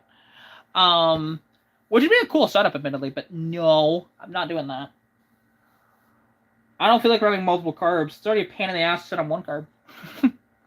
So, yeah, but we'll see. Like, I know people that can weld as well, but not as many people that I know that can actually weld cast iron properly. He might, but I don't know how good of a fabricator he is. Like, I know he's a really good welder. Like I said, I'll have to shop around a bit for that shit and look to see who can do it and who's not going to charge me an arm and a fucking leg for it, because I just can't afford it. They get a lot of advertising out of me for it, but, you know, that's the one thing I can offer, because I have a really good base of sort of, like, on my social media platforms. But, yeah. And, like, I wish I had more money to offer people so that, it, you know, this could get built better and, you know, whatever. But I don't. It's a very slow build because of that. See, here's the thing. If I had $1,000 just lying around, I would go get a Brazilian, like, 221 head. I just don't have that. So I have to work with what I've got. Or like an Aussie 250 head would also work too. But I don't have the money for that shit. So screw it. Use what I've got and make it work. Use a softer 40,000 tensile rod for iron. I've got 40 amps, same as welding 18 gauge sheet steel. Blue copper sulfate flux rods. The copper binds it together. AC electric stuff like in the 1890s. Yeah, yeah. that makes a lot of sense, to be honest. And like, and that's the weird thing is with like cast iron, and like when you're welding cast iron onto like regular steel, as an example, it gets a little tough. I mean, as I'm sure you're aware, but like I said, if you are confident enough in doing this, I'd be more than happy to send the head your way. I need to pull the head anyways because I need to extract one bolt from the head still to actually put the header on the fucking car. So, but yeah, because that'd be an awesome upgrade for the car. And yeah, because I mean, like, alternatively, like if you, yeah, because also alternatively, Arden, how are your fabrication skills when it comes to just building an adapter out of steel? You know, you don't have to weld on cast iron at this point. Because essentially do the same thing of what I have, but instead of it being mounted, you know, like this, it would actually be mounted the correct way around to where the fuel bowl is in the back, and not like, and the fuel bowl is not mounted sideways. Like, what would your, like, how is your fabrication skills when it comes to something like that? Because I can show you the adapter that I've got, and you could use that as kind of inspiration. You just need to flip it. Because, like, that adapter, I don't want to cut that up because that is a billet adapter. So I'd want to run that adapter on my other car. Hey, Kevin, I'm doing good. How are you doing there, dude? We're talking about modifying my car. In particular, actually, talking with Arden here because he is like a welder fabricator with this, and you know,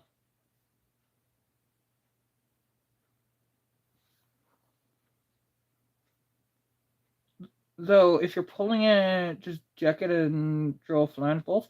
The problem is, Arden, the intake surface is not big enough to actually accept it outright. If you were to do a 2-into-1, you know, on that, you would actually have to mill out the intake a little bit and build up a surface on it. It's not a big area for it, and that's the problem.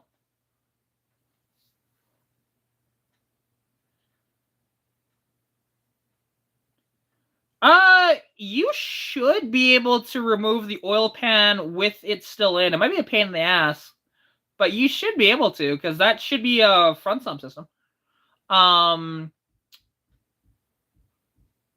Theoretically, I don't know what they're hammering on next door. They've been doing it for a couple days. But it always sounds like someone's like knocking on a window or something. But I know it's not here, so.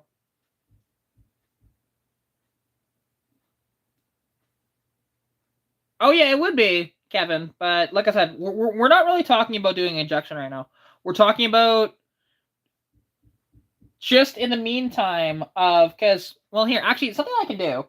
I can try and show my setup on the car and why there isn't that much space for what Arden's talking about. Let's see here. I'll go out to the car, even though like it's dark outside, but that's okay. And I'll show it to you guys. So just give me a second here, because I need my coat. So you guys are going to look to the sky temporarily here. Don't worry, you can still hear me and stuff like that. I am not going far away from the phone. I just need to put on my coat. It's kind of hard to do while you're holding the phone. And then I'll need to put on my boots as well.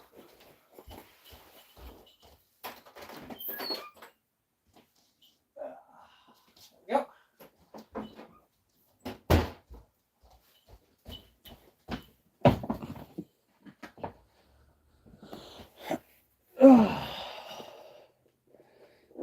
Okay, zip up the boots. Oh. Can't believe I did that. Oh, no. Last night. All right, there we go. So, Hopefully there's gonna be enough light out there to see this properly. So okay, grab that. Then also the fun part is, with this, what I'm gonna have to do, because this is the beauty of what I do, of working shit out. Because also, I don't know where my flashlights are, but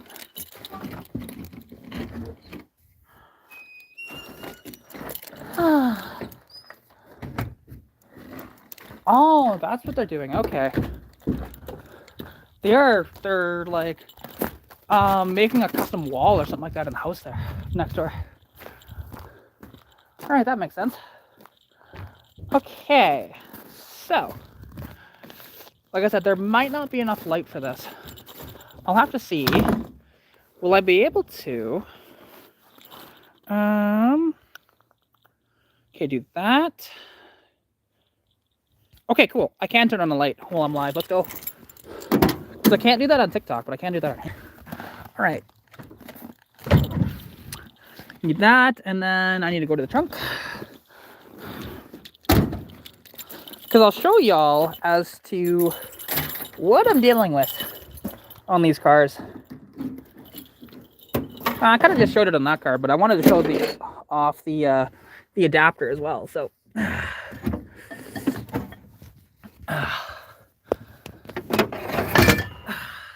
we go. All right. Okay. Here we go. Whoa. Very slick out here. Very slick. All right.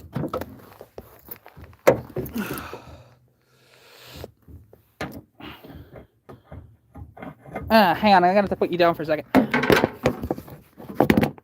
You're not gonna see much, but that's okay. Just for a second.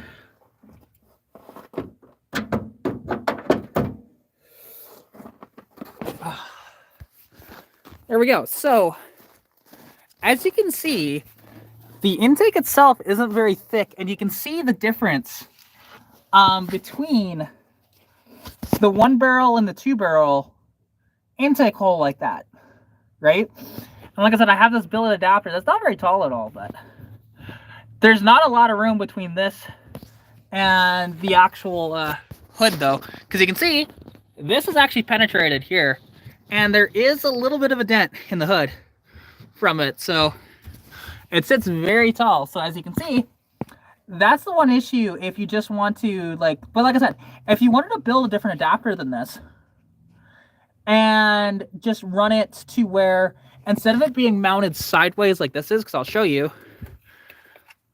of this being mounted the way it is, it's kind of a pain to run a Holly on it. Alternatively, it'd be way better to have, like I said, that hole.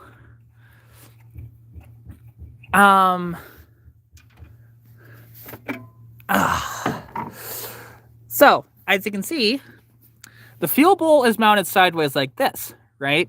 And, you know, here's the throttle. Now, this is a motorcraft car, but... and if I was to grab this carburetor right here, because this is the main issue with just throwing this carb on with that adapter on it and then trying to run boost to it at the same time.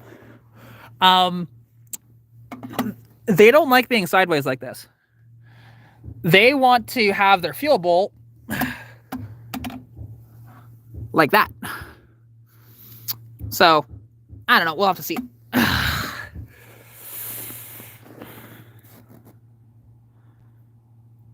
Build an adapter that becomes an extension of the EGR block-off plate? Wait, what do you mean?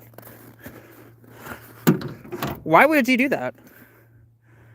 Because that makes no... That doesn't make any sense to me, why you would build an extension off the EGR block-off plate. Why?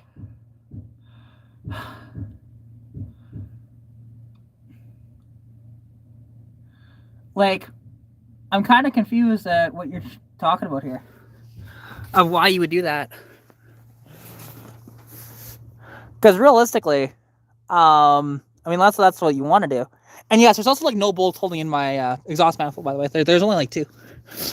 Just in case. And yes, there is an exhaust leak coming from right there. Because there's no bolt sitting there. But oh, bolts, no welding.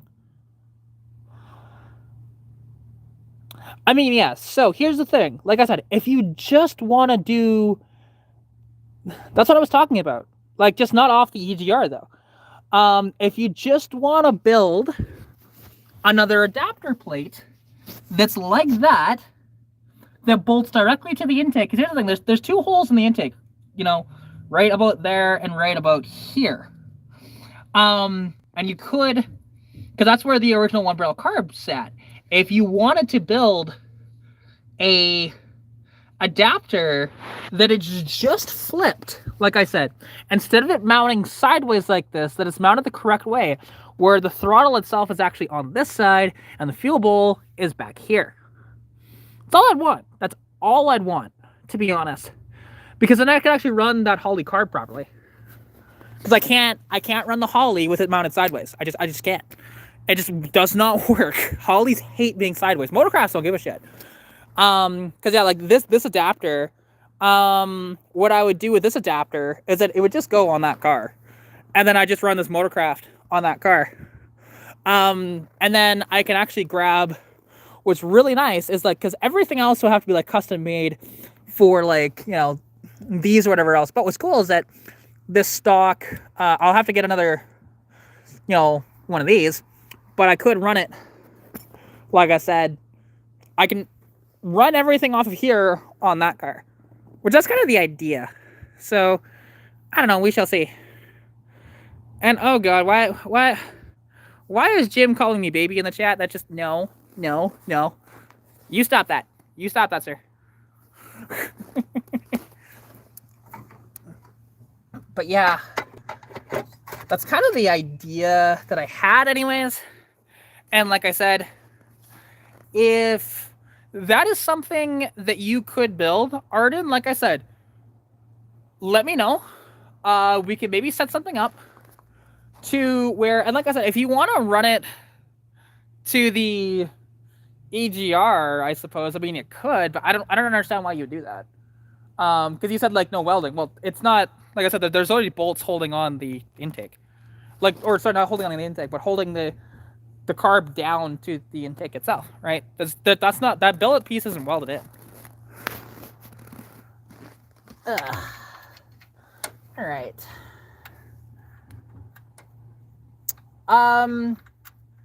You can't join. This is YouTube. So any of that would have had to have been done pre me going live. And also,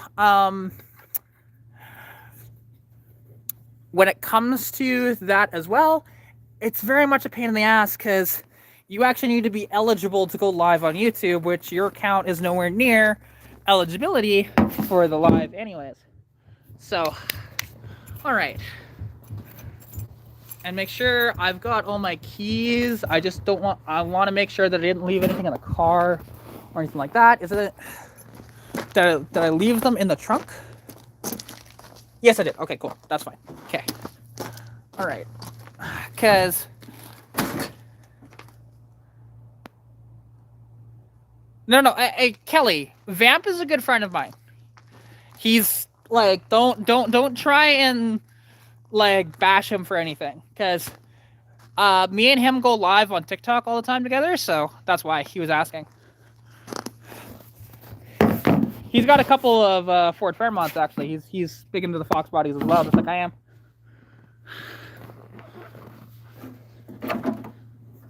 All right, take that out. Run this back to the trunk really quick. Then grab my keys. Then bring the carburetor back inside.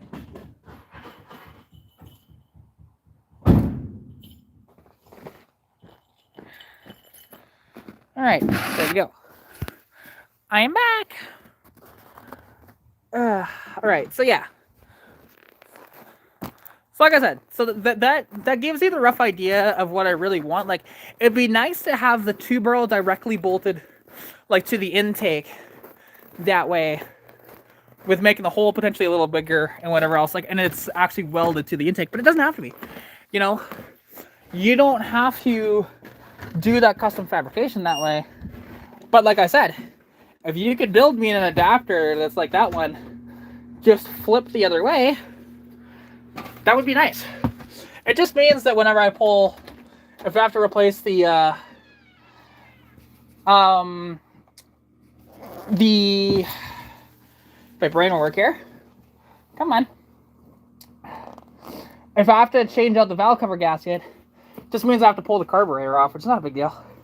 That's the reason why they did that, I'm pretty sure.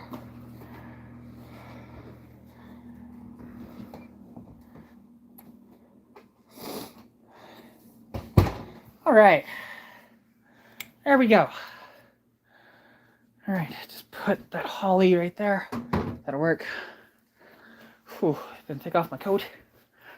There we go, just like that.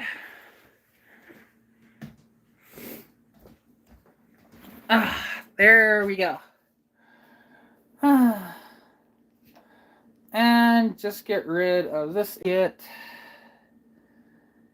Hide user on this channel.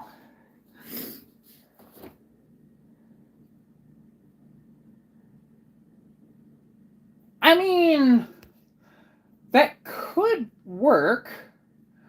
Okay, now I see what you're saying. So you want to run it to the EGR tube on the intake, so that it's a bigger hole, and then you just build like what, like a 90-degree or something like that, or like a, you know, or like a, like it would flow like this, or would you have it, you know, kind of blocky?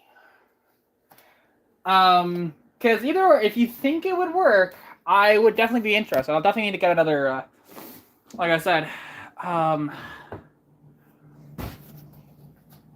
make my brain work. What the fuck am I talking about? Just had it in my head. You get the idea. I've already talked about it, so yeah. No worries, Jim. Take care. I'll catch you later, dude. Like I said, I don't know what's going on in the chat right now between those guys, because like I said, Jim's a pretty good friend of mine, so he just wanted to jump up on the live that way. But like I've told him in the past, it's quite difficult to do. Like I would need to premeditate people being up on the live. So, and also like the caveat, he likes to have music playing in the background. I can't have that because this is YouTube. I'd get a copyright strike, and I don't feel like dealing with those at all. You know, because copyright strikes are a pain in the ass, because actually when they happen, you can run across a big issue where they can actually take down your channel because of them.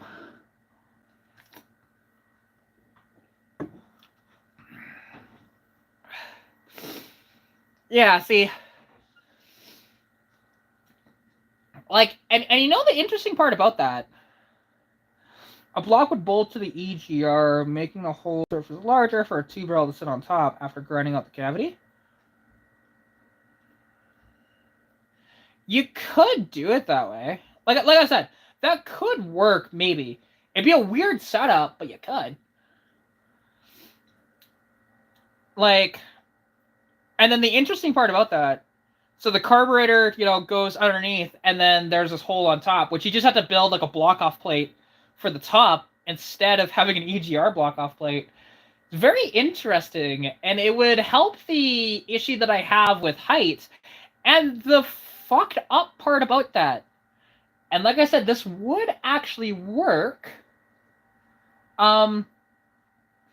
is that, so okay, the height would be lower, right, with the hood. I just have to make sure that the air cleaner is not going to hit the fender or anything like that, but I don't think it should, being mounted over, like, you know, a couple inches. It should be fine. It would actually be running a little bit cooler in that spot too, so yeah, actually that could work. And then the funny part is, so when I run the boost, I could actually have it as a mixture between a blow-through and a draw-through setup with what you're talking about, because the stock, you know, intake hole, right? I could utilize that with my boost pipe going directly into it. So it would still technically mixture the fuel and everything. Yeah, that would be such a wild setup. It'd look weird, but it'd be really cool at the same time. Yeah, that could actually work. Could work. Huh. Now you have me thinking about shit, right? Because yeah, like that idea never crossed my mind ever.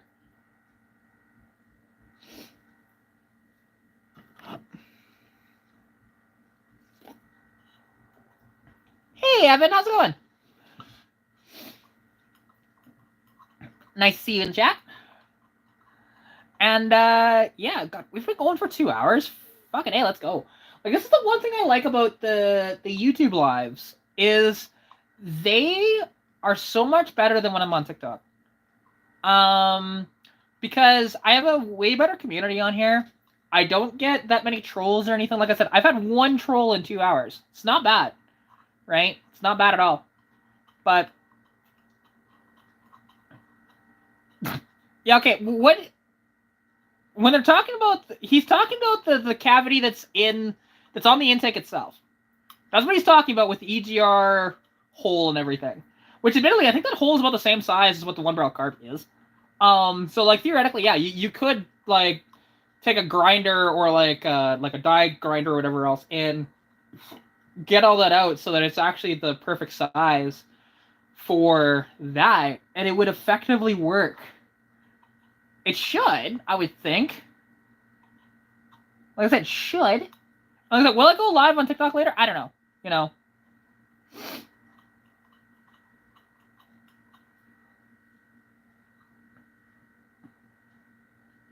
Oh yeah, it would. Like I said, if that's the way you want to do it, it's a weird way of doing it, but you could. Yeah. Never thought of doing it that way, but yeah, you could. I mean, I don't know. It's up to you of what way you'd actually want to do that. Yeah, oh, it would be way lower risk. This is true. Because, yeah, all you need to do is just make sure that any of the, like, any of the shavings, whatever else, are cleaned out, obviously, but I'm sure you know about that. And then alternatively, yeah, while it's out, we can pour it out the intake, too. Like, good. Because why not? It's cast into the head, so fuck it. You know, just flip it upside down and... Like, you don't have to do the entire way, but just, like, the back opening, right? You know? Not a bad idea.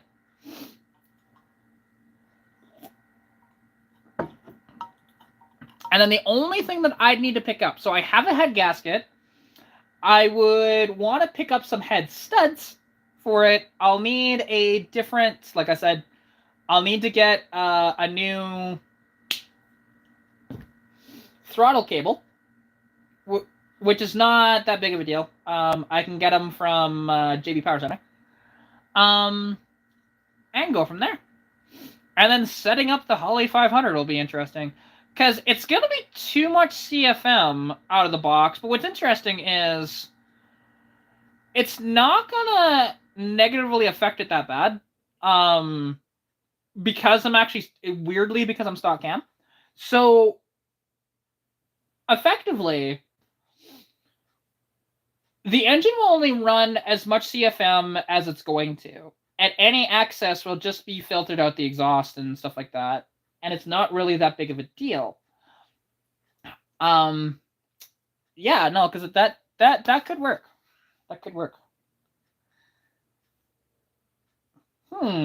This makes my head kind of turn of what, you know, want to do with this.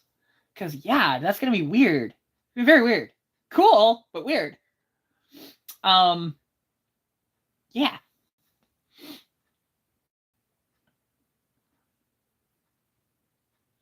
What am I watching? I'm not watching anything. Like, there's nothing on. Because, again, I don't want anything copyrighted in the background.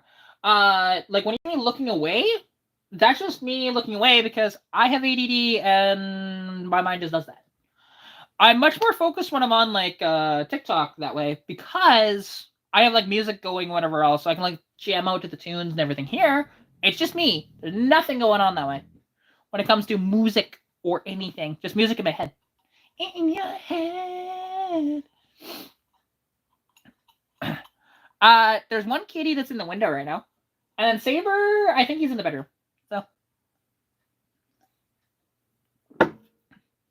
I mean, I can call Rascal. Hey, Rascal! Rascal!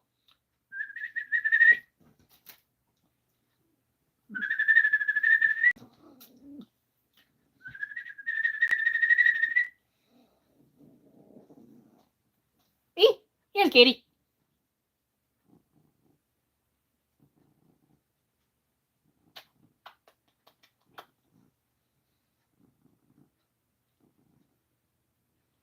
But again, I'm not going to run a 4-barrel, though. There is no point in running a 4-barrel on that car. No point in doing it.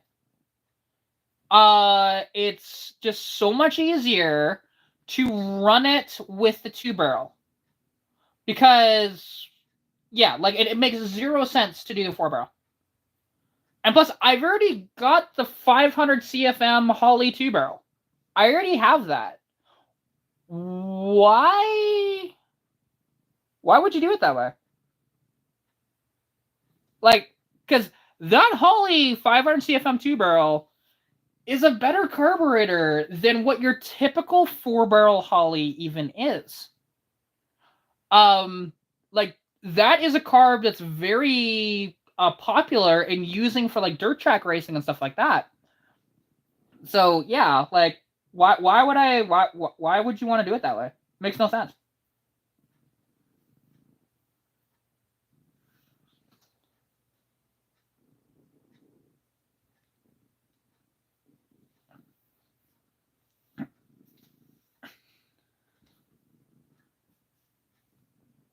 Yeah, because, like, that Holley that I showed, like I said, that's a 2-barrel, not a 4-barrel. Would it pull enough to open the vacuum secondaries? There is no vacuum secondaries. It's a 2-barrel. It's way more efficient to run the 2-barrel on that engine than it is to run a 4-barrel. It's not even worth running a 4-barrel. It's just not. Because, yeah, like, no. I don't know why you do that. There is no vacuum operation with that carburetor for anything. It's got a manual choke on it. Yeah, on a 4, yes, but why would I run a 4-barrel? I've already got the Holley 500 CFM 2-barrels when I'm getting at Arden. There is 0 point in getting another carburetor when I have that lying around. Like, why would I spend more money on a different carburetor when I already have that? That's what I'm trying to say.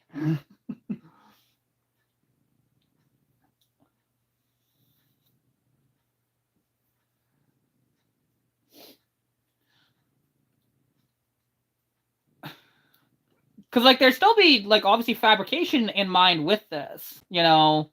Like, it's not just porting. Like, you don't have to weld anything on the intake itself, but, you know, there would still be, like I said, building a plate sort of idea that would work for that. That's, like, a centered out a bit and make sure that it runs into that.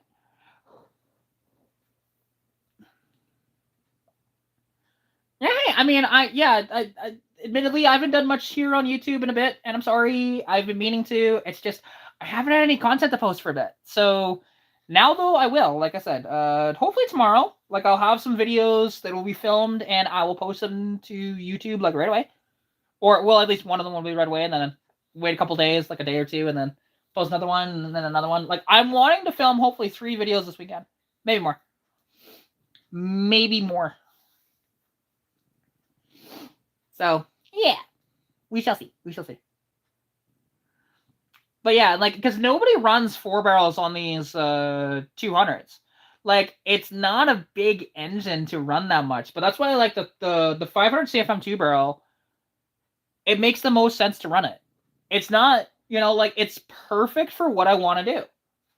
With everything, with the turbo, with everything, it'll move more than enough air. Because also, gotta remember, how a 2-barrel is, like, CFM-wise compared to a 4-barrel.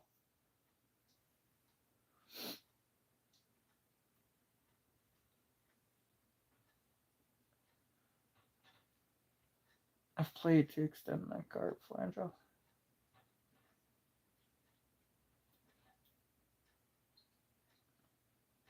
My porting time to match the extension.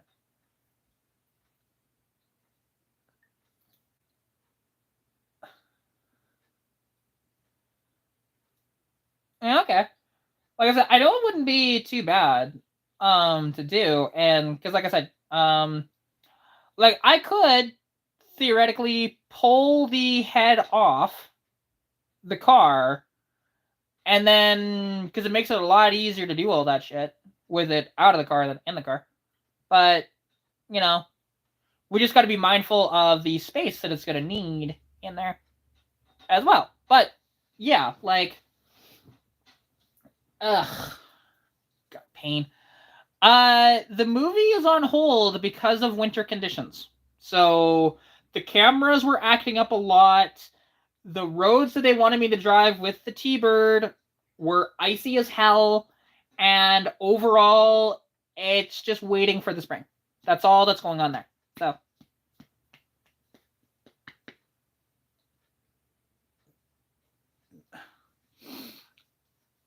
Oh yeah, like, drifting out of Ghost Lake was a ton of fun, you know? And, like, learning the control on, like, sheer ice like that, you know, was, like I said, a riot.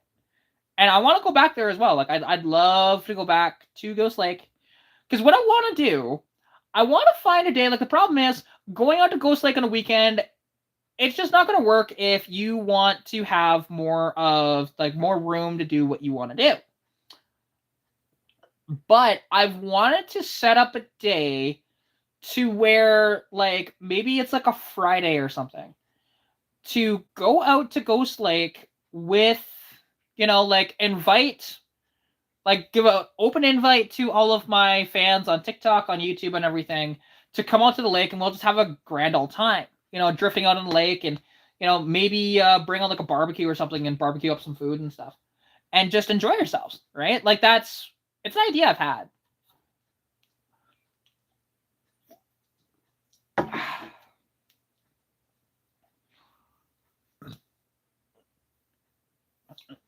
But yeah, Arden, with that, like, yeah, it's only like $5 to $10 in plates, and yeah, like, wouldn't be that expensive for any of that. Like, I'm just curious of how you'd build it out. Like, I'm just trying to picture it in my head of how it would work, because I'm assuming, like I said, you'd have like you'd have plates that go off like this, and then you'd need like a mounting plate for the carburetor itself on top.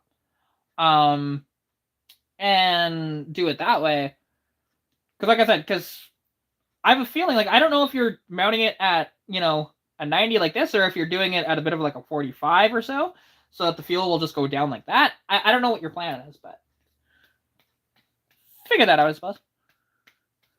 Ghost Lake sounds spooky. It's not. I don't know why it actually has the name Ghost Lake, but Ghost Lake is a lake here in Alberta that every winter 3 tracks get built on the lake itself. They're just like, they're kind of plowed out, and it makes, you know, like I said, these 3 tracks. That's awesome. The carb will flat. Yeah, I know the carb is going to be flat, of course. You can't mount. It's not like a side draft carb where you can mount it sideways. I know that. What I'm getting at is the plate itself. So, with how you're doing that, like I said, is your idea just to build it straight off the EGR, like a direct 90 degree like that? Or would you want, like, do it at a bit of an angle like that? Either way, like, either one would work. I'm just curious of what your idea would be for that.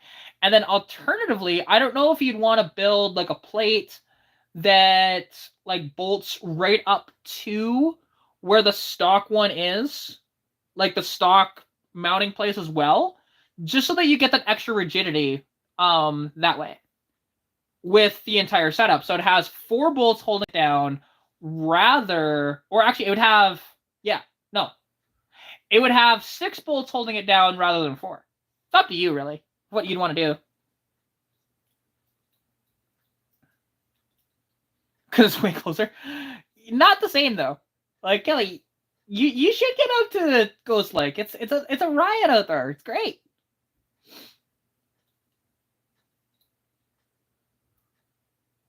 It's a 2-barrel, like I said. So, because the problem, Brad, that is amounting with this has nothing to do with the turbo swap. I mean, it does, but it doesn't. Is that this carburetor? So, Holley carbs need to be mounted a certain way. They can't be mounted sideways like I had it. That's why if you go back to my videos when I had the Holley carb on it, and I had nothing but problems with it. I had to keep jetting it up, and then not only that, but around the track, like I have, like if you watch my first track day, when I pull the hood off, you can actually see a fireball come through the hood, and that's because the float bowl was mounted sideways rather than mounted the way it should be. So, yeah. So now, like I said, with this Holley 500 CFM 2-barrel, it is fantastic. And it'll work really well with this. The only thing I'll need to do is to mount up inside the car somewhere for the manual choke, which I do actually have. I need to find it again. But I actually have, pull cable for that. So, fireball cool? No, that's not cool. You don't want fireballs coming from your carburetor. This is not a good thing. It's not a good thing to have fireballs coming from the carburetor.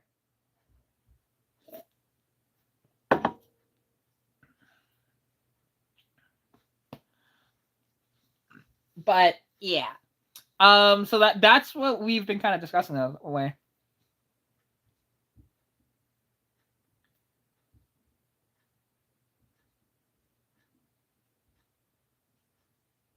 Wait, hang on. Straight off the EGR, the top side and center bored out, making the single barrel longer. Oh, that's how you want to do it. Okay, so would that work? Hang on.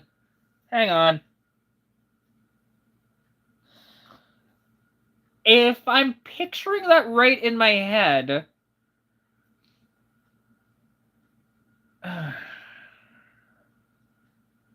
so you want to make the 2 holes 1.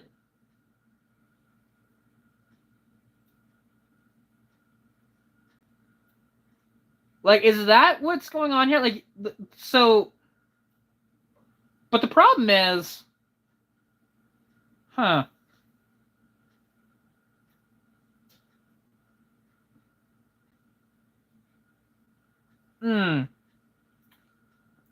This sounds like a lot more of a pain in the ass than literally just making an adapter plate that is mounted the correct way, to be honest. Like I said, because my adapter plate, all it needs to do is technically just, like the top of it, the 2-barrel part, just needs to be moved like that. It's really all it needs to do. I just don't want to cut up that one for that, because that's a nice billet aluminum piece. It's kind of nice.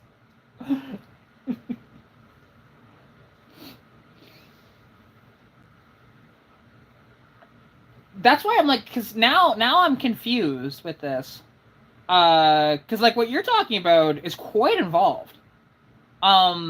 Comparatively to just saying fuck it and just building another adapter. And it doesn't need to be welded or anything. Like, the only thing you need to do is, like, weld the plate or whatever together to build it out that way. It wouldn't be that much different. Yeah. I don't know. I need to see, like, a sketch in my head of what you're talking about. Because I'm trying to picture it, and it's confusing the hell out of me. would lower the air filter an inch. But yeah, so like effectively, because hang on, like my brain is breaking here thinking about this because it's what it sounds like is that you want to make the two holes one. Because initially I thought that you were just building off that like the EGR area, building the plate for that like there and mounting the carb there, and then just blocking off that top hole. But instead, it sounds like you want to make it all one big hole, which I think would actually be too big. So that's why I'm like very confused. I'm like, what? Like I said, this is breaking my brain. I'm confused. Confused.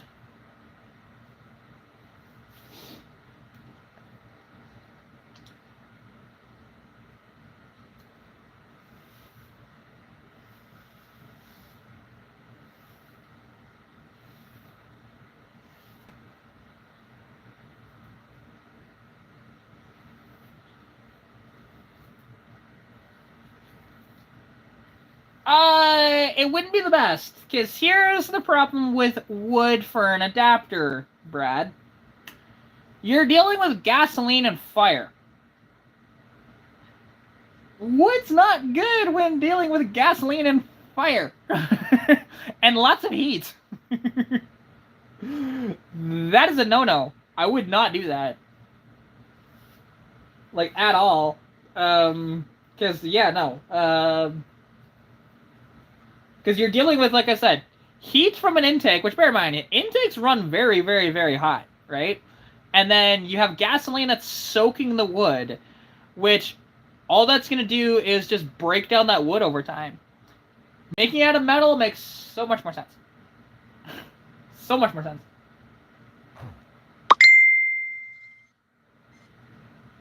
Hey, I have to. Not intentionally, but I have to.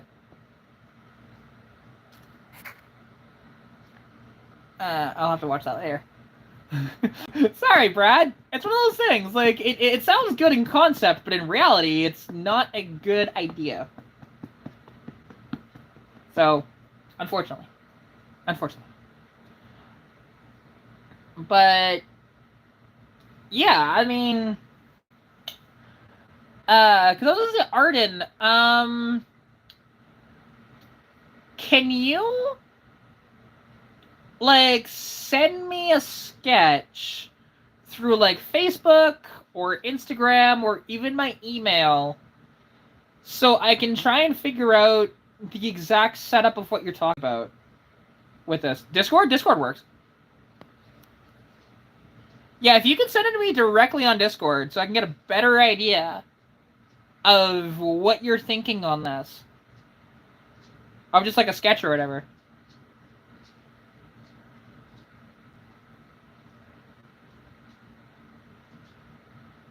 Oh, I mean, you could, Kelly, yeah. But the metal isn't that expensive, so there's that. It doesn't make much of a difference that way.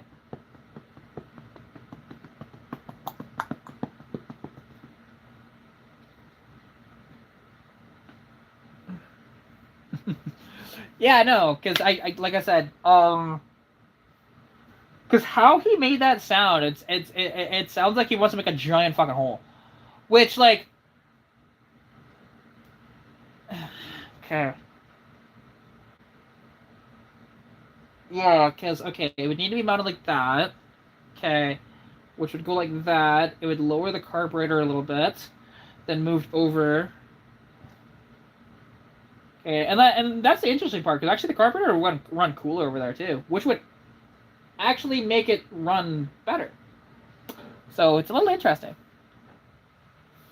No, I'm not going to be in the movie. That's a movie that is postponed until spring, because of winter conditions. But yes, the T-Bird is in the movie. I'm not. The T-Bird is. I have zero role in the movie other than supplying the car. That's it. It's a low-budget mobster movie, so we'll see. Because I believe it's called A Hard Day's Night. Like, when there's more updates on it, I'll let you guys know, but until then. Yeah, because now I'm just waiting to see if he like reaches out to me on the Discord there and draws me a little picture of how this is gonna work. Because yeah, like I never thought of using the EGR tube. Like, because if it works the way I think it will, because he might just be explaining it weird, which is what's breaking my brain. So is the T-Bird the bad guy? They're the mobsters. So yeah, actually, if you want to get technical, like there is a few different. There's not that many scenes with the T-Bird itself. The T-Bird is only going to be used in like about 5 or 6 scenes total, if I remember correctly. So, because there is a garage scene, there's the gas station scene. The gas station scene we've already filmed, but we might just end up reshooting that for a third time. There is that death scene in the middle of nowhere as well, and then there's the garage scene, and I believe there's a couple of driving scenes as well. So we'll have to see how this works out. Like I said, it's very low budget, so it's pretty neat though.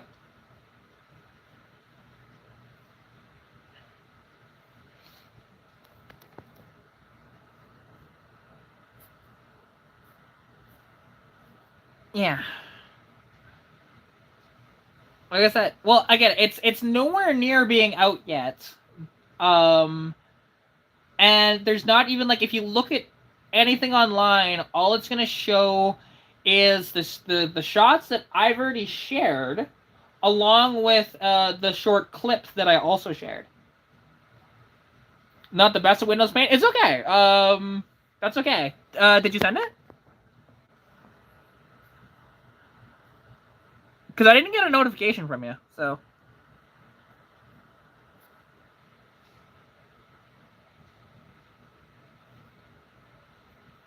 Why would it be called Lurch? I'm confused.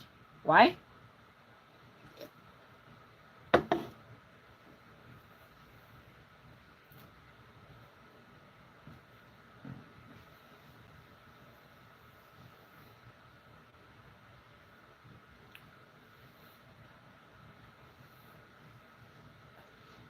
Yeah, but hey, it's all good. Like, as long as, like I said, that I can get a rough visual, because my brain immediately went to that you're going to take out the space between where the carb mounts and where the EGR mounts. That's what it sounded like that you were thinking of doing, which like kind of broke my brain, because I'm like, that seems like a way too big of a hole. It's in car memes? Okay. Give me 1 second, guys. I need to look at this. So the live will pause for a second. I just want to look.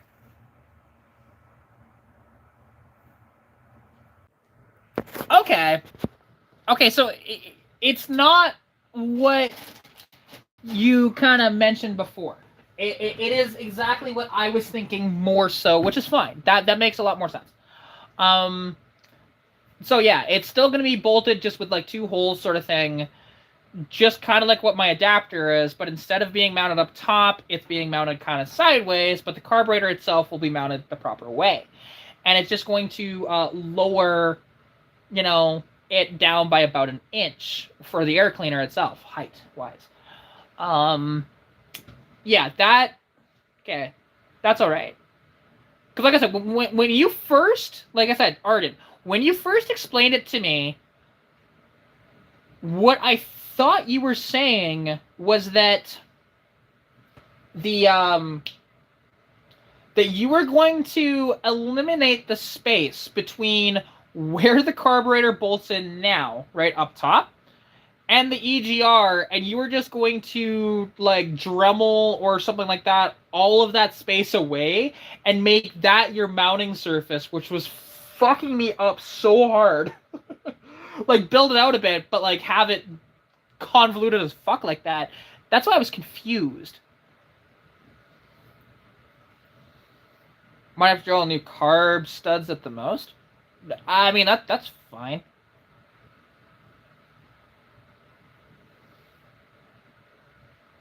Like, that's not a big deal. And then yeah, and you just want to make that opening big enough so that it would actually, and it would give me power too.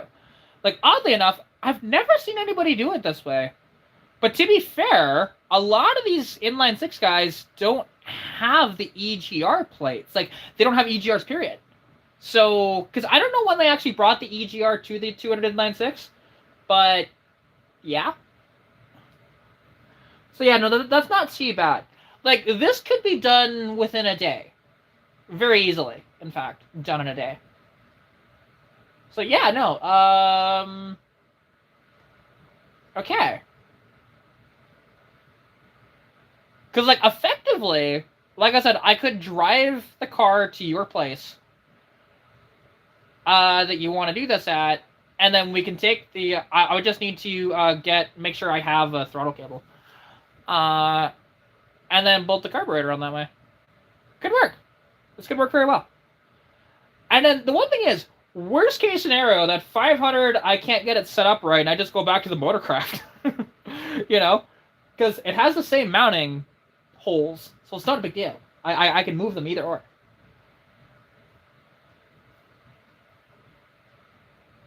Monster from the Munsters likely before you're done. Yeah, I never watched the Munsters. I know about the Munsters. Like, I know the Munster Coach and Dragula and stuff like that, the cars. But I don't know, like I said, all the supporting cast of cars. Or, like, the cast of, like, the... Sorry, not just the cars, but, like, even the characters. I don't really know the characters all that well. Yeah, so that's not too bad then, Arden. Because, yeah, yeah, it's too bad that I had to cut down my throttle cable so much, because it would make this so much easier. Because now I have to buy another one, which is such a pain in the ass. Such a pain in the ass. But it's okay. It's okay. Figure it out. That's what we do here. That's an extra, you know, 70, 80 bucks out of my wallet. Which means that when I'm up in Edmonton, I'll have to stop at JB Power Center again. And get the throttle cable. Another one. That'll be my third one that I've bought for that fucking car. And then, yeah, we'll just have to make sure, like, and... do I have those plates? Do I have them here? Do I have them here? Do I have them here? I think I do. I should. They should be upstairs. Yeah. Because oddly enough, I think I actually have the plates still made for, you know, like mounting the plates to the carburetor and stuff. I think I do. It is 9:30. Nope, 10. It's about 10:35 or so.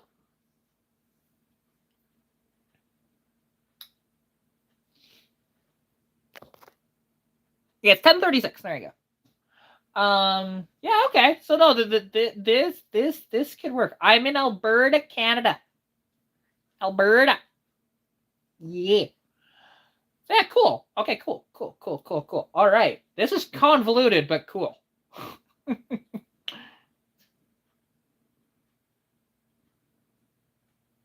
The problem is I have to cut down the cable no matter what. So it's just easier just to buy the cables that I get that are very nice looking and everything too. Because it's kind of a pain in the ass to cut down that cable. So, wait, Brad, you didn't know that I'm Canadian? Like, you've been in my streams a lot. I've seen you in my comment section. You didn't know I was Canadian? Which it always baffles my mind because, like, I have Alberta plates on the back of my cars. And they're not blurred out or anything. So, that's why it's always weird when people say, you're from Alberta? Yeah, look at the plates on my cars.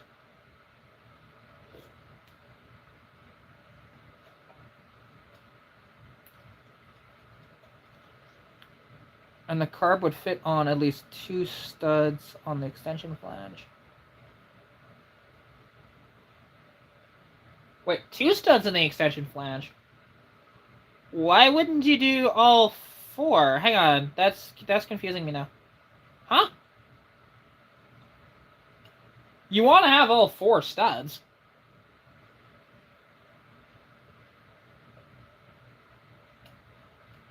Like, you need 4 studs minimum, because otherwise it's not going to mount properly and it would cause a massive vacuum leak. And luckily, I have 0 going to the carburetor when it comes to vacuum stuff, so it doesn't matter.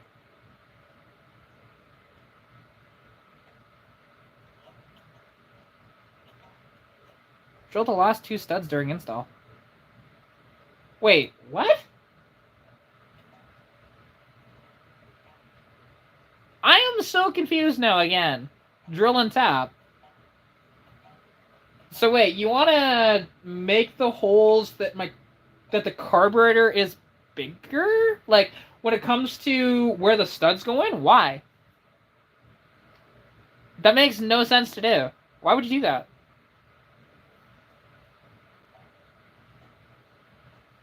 Because it's not going to be really any, like... And you want to extend out 2, but then have it different sizes?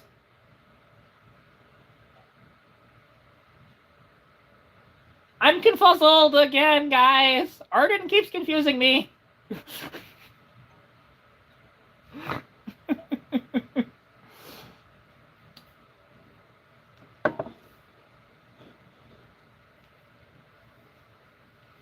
Ugh. I should be good at drilling. I don't work in the oil patch. The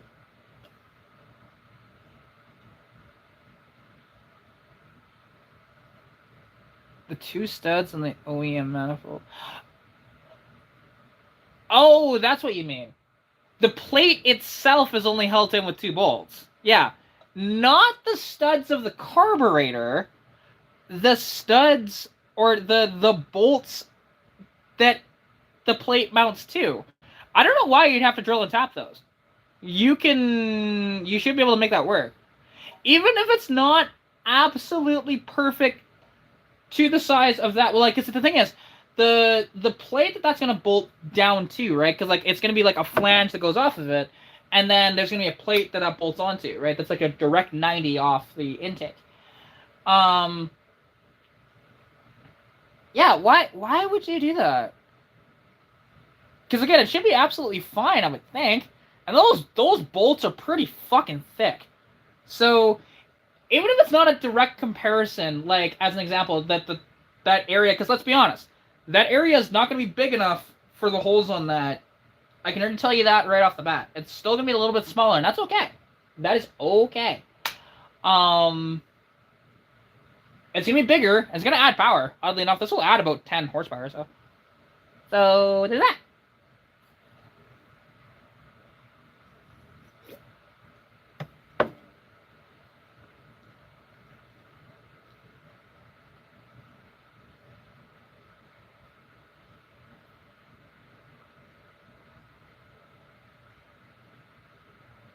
Wait, clamp a block.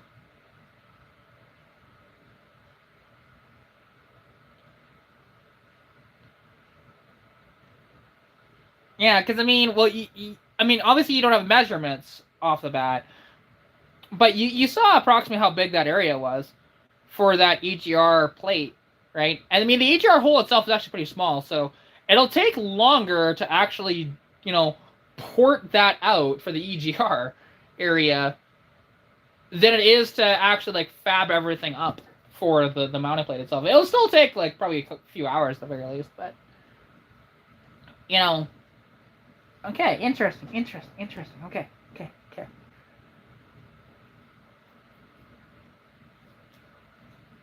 Like, that's the one thing. It's still not going to be like 100% like perfect like this, and I get it, but it's going to be better, to be honest. It's going to be better.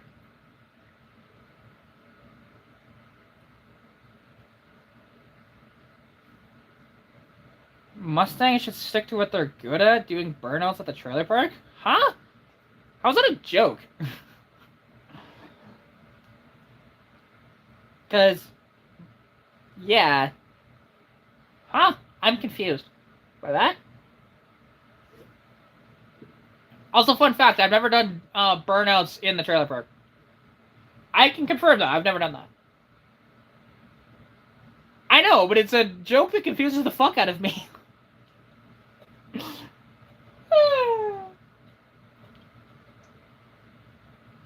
Because again, yeah. It doesn't matter. It's just, yeah.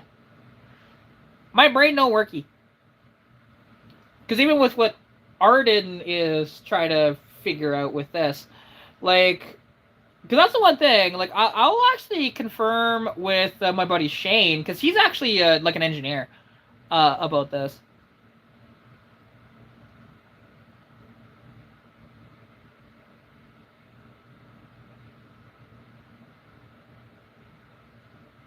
Well, of course. That's a given, Arden. But that is an absolute given. Yeah.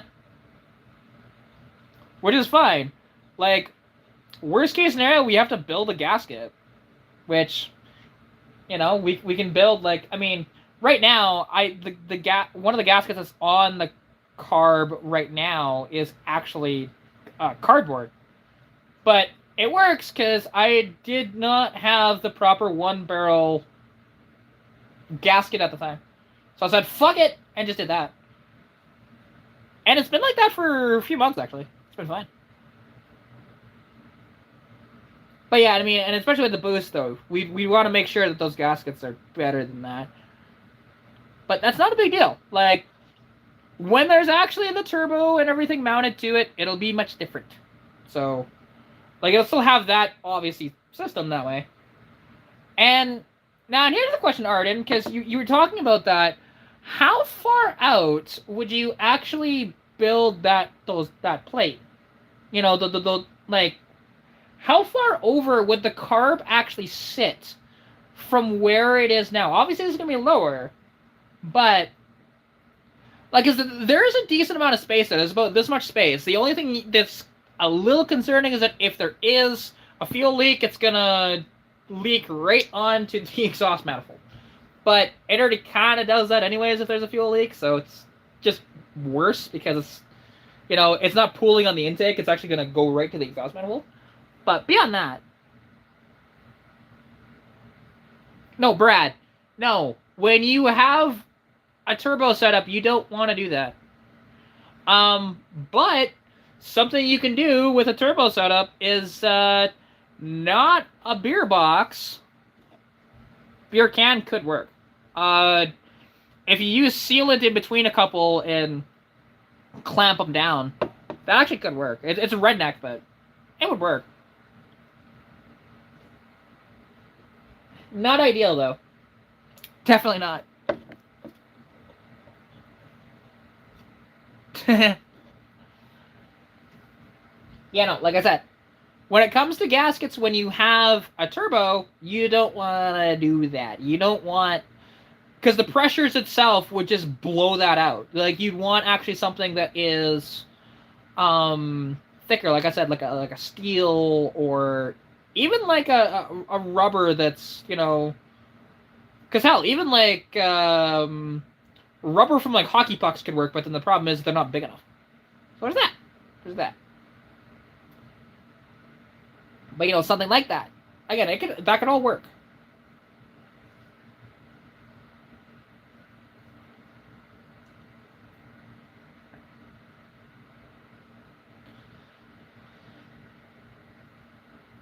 Because yeah, this is okay. This is interesting. Interesting. Yeah, because at first when it's all mounted up, I think I'll just continue to use the Motorcraft carb on it. And then later I'll swap it to the Holly and see if I can figure it out. Because I won't try and fuck around with the Holly while I'm there.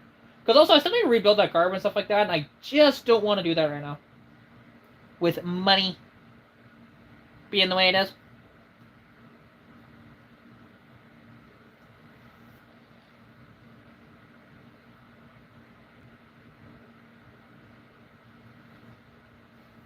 No, Brad, it's all good. It's all good.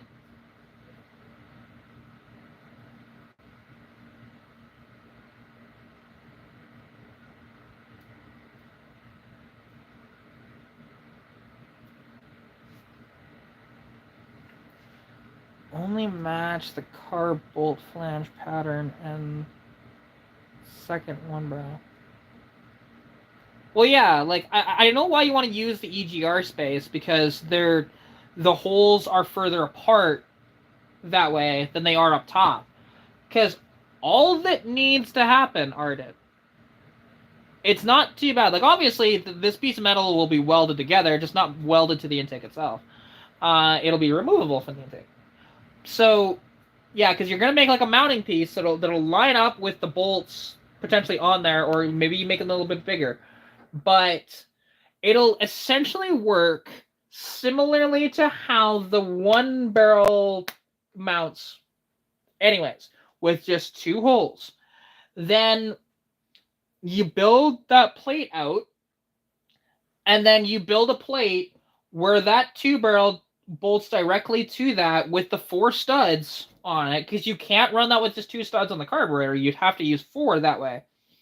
And then, yeah, make it work like that. Just hopefully that there's enough strength with those 2 bolts that it doesn't, as an example, have too much weight and tries to, like, knock its, like, to get loose that way. That's the only thing I might be slightly concerned about, which is why I kind of thought about utilizing, instead of it just being mounted with 2 holes, is trying to build the plate out to where it's mounted with 4 holes, essentially.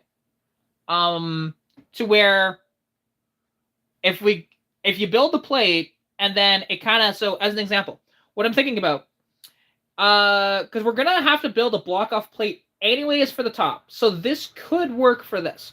So you have the block off plate that's built directly into the directly into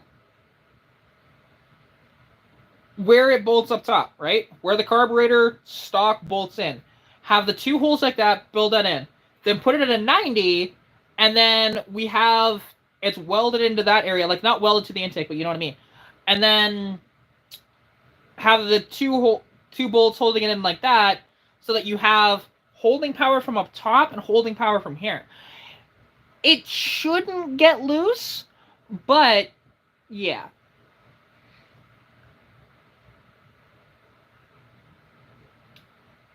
Okay. Oh, okay, I get it now. So, yeah, you want to use, like, higher grade bolts that are thicker for those 2 bolts. That's why you're talking about the tap and die set. Got you, okay. Yeah, because I was just thinking about it running with, like, the old bolts that are in there. So that's why. Okay. Makes sense. Yeah, my brain no work. It's okay. It's okay. We got this. We got this.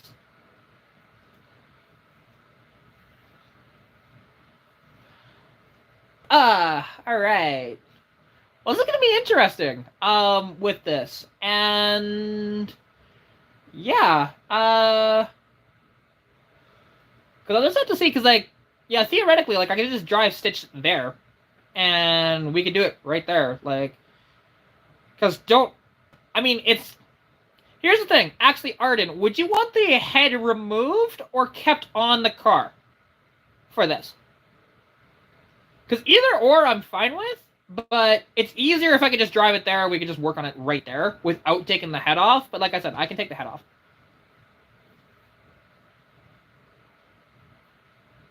True. Like, it shouldn't have a big issue with it, but shouldn't.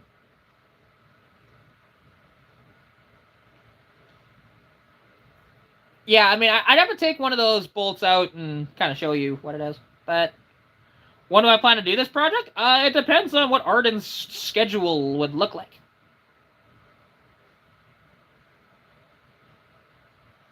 That would stay in the car? Okay. You know, that's fair.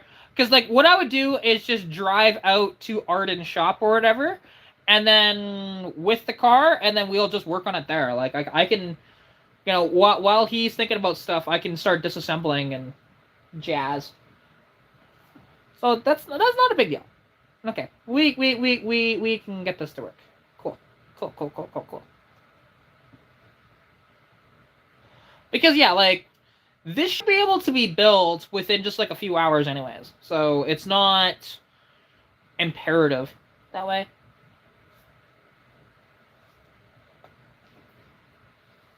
So yeah, it'll be interesting.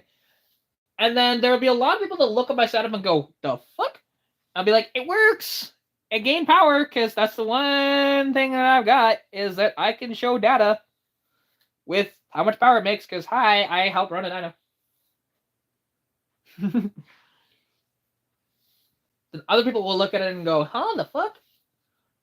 And it'll be great. It'll be great.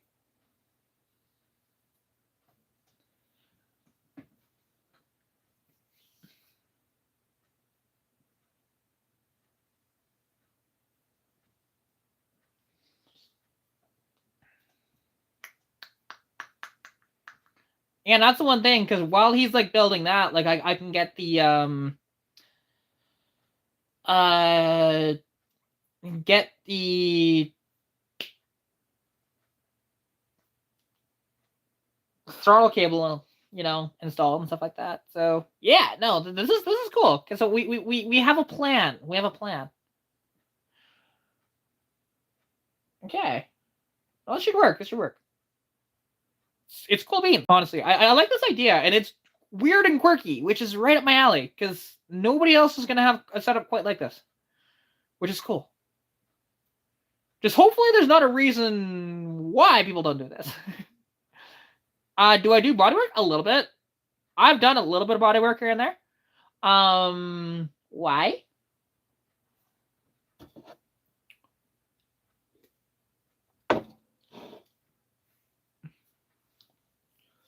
Like I said, I'm not perfect at it, but I can make a panel look straighter than it did when it came in. So there's that.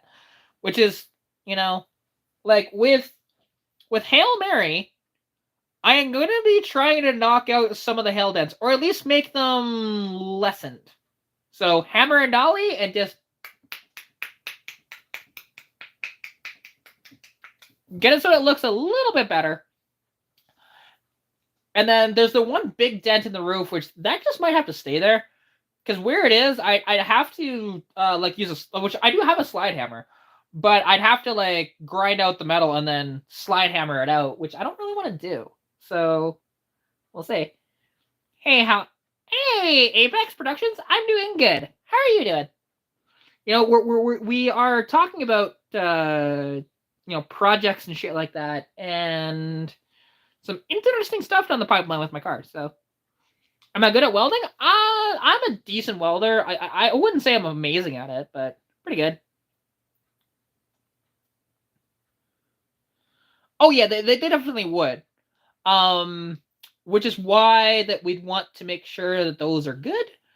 Because yeah, like it's gonna be interesting because of that EGR hole. We'll have to figure out what to make the gaskets out of. Because yeah, like we could do. Yeah, we'll figure it out. Figure it out. Ah, okay, fair enough. That's who you are. Cool. I didn't know.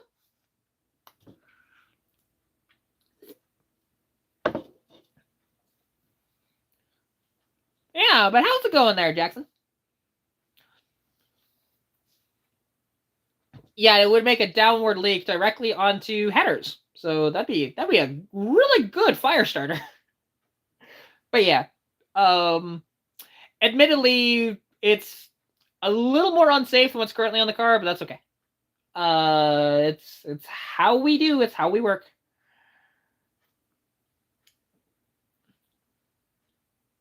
But it's weird and different and cool beans. It's cool beans.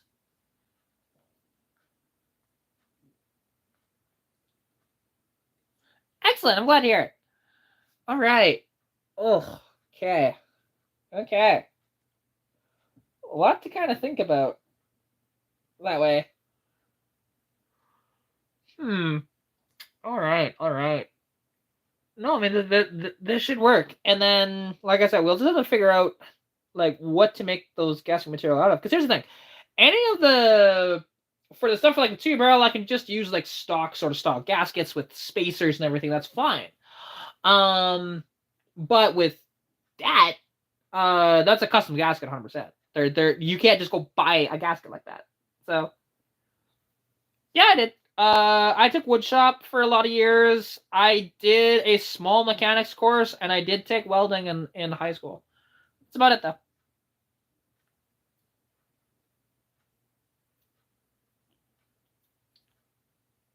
That could be made and sent out to a P.O. box. I mean, could, but it'd be easier to get that all done in one day. Because theoretically, this whole thing, like, say I got there at, like, 10 in the morning or something like that, it should be something that we should be able, like, depending on the day, of course. And should be able to, like I said, get in there early and then get this all done and fabricate, like, the gasket and everything, because... yeah, I'd be driving the car there, Arden. That's the problem with just doing that. I've always been into cars. From a very young age, like I could recognize most of the cars driving down the road since I was about 6 years old. So there's that.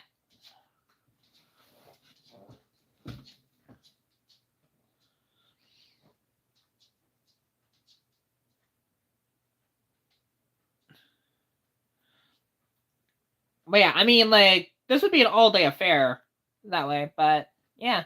And hey, happy birthday there, Jackson. And what? Oh, it's not your birthday. Wait, why are you nervous about somebody else's birthday party? I'm confuzzled. Well, happy birthday to them then.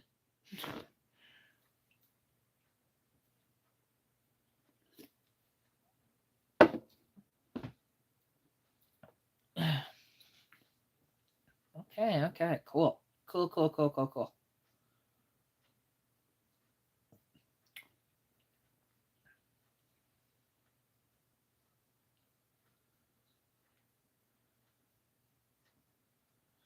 All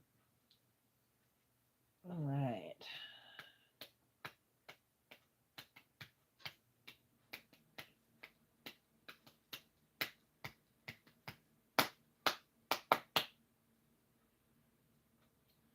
Anxiety. I got you. Yeah, not much I can say to help with that, because anxiety can be tough. I get it. I get it. I've dealt with anxiety and depression for a very long time. So,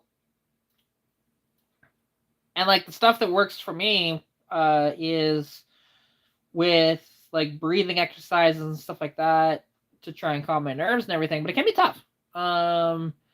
If you have like an anxiety attack or whatever else like that, it's very difficult to come down from that. So, I get it.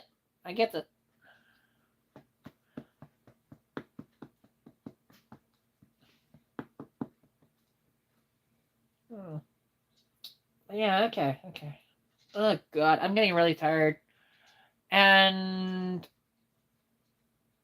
unfortunately, I don't want to really end the live, but I should, because I've got a couple people to talk to after this as well, because yeah, I got to message my buddy Shane, I got to message Jojo, I got to message Keith, and yeah, I need to figure out my weekend, because I haven't really figured that out yet. So I appreciate every single one of you for tuning in. And like I said, we have a sort of game plan between me and Arden. Now, we'll message each other on Discord and figure out all the logistics of this in the future.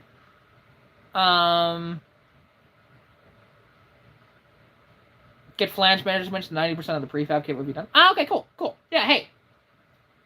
Like I said, we'll figure this out for sure. Like, me and you we'll continue to talk through Discord. I can send you, like I said, some measurements of where the bolts are currently in and stuff like that, and go from there. And then, yeah. Anyways, take care, everybody. Hope you have a fantastic weekend. And yeah, I'll be live again soon, and hopefully get you guys some content this weekend. So anyways, take care, and I'll catch you all in the next one. Peace out.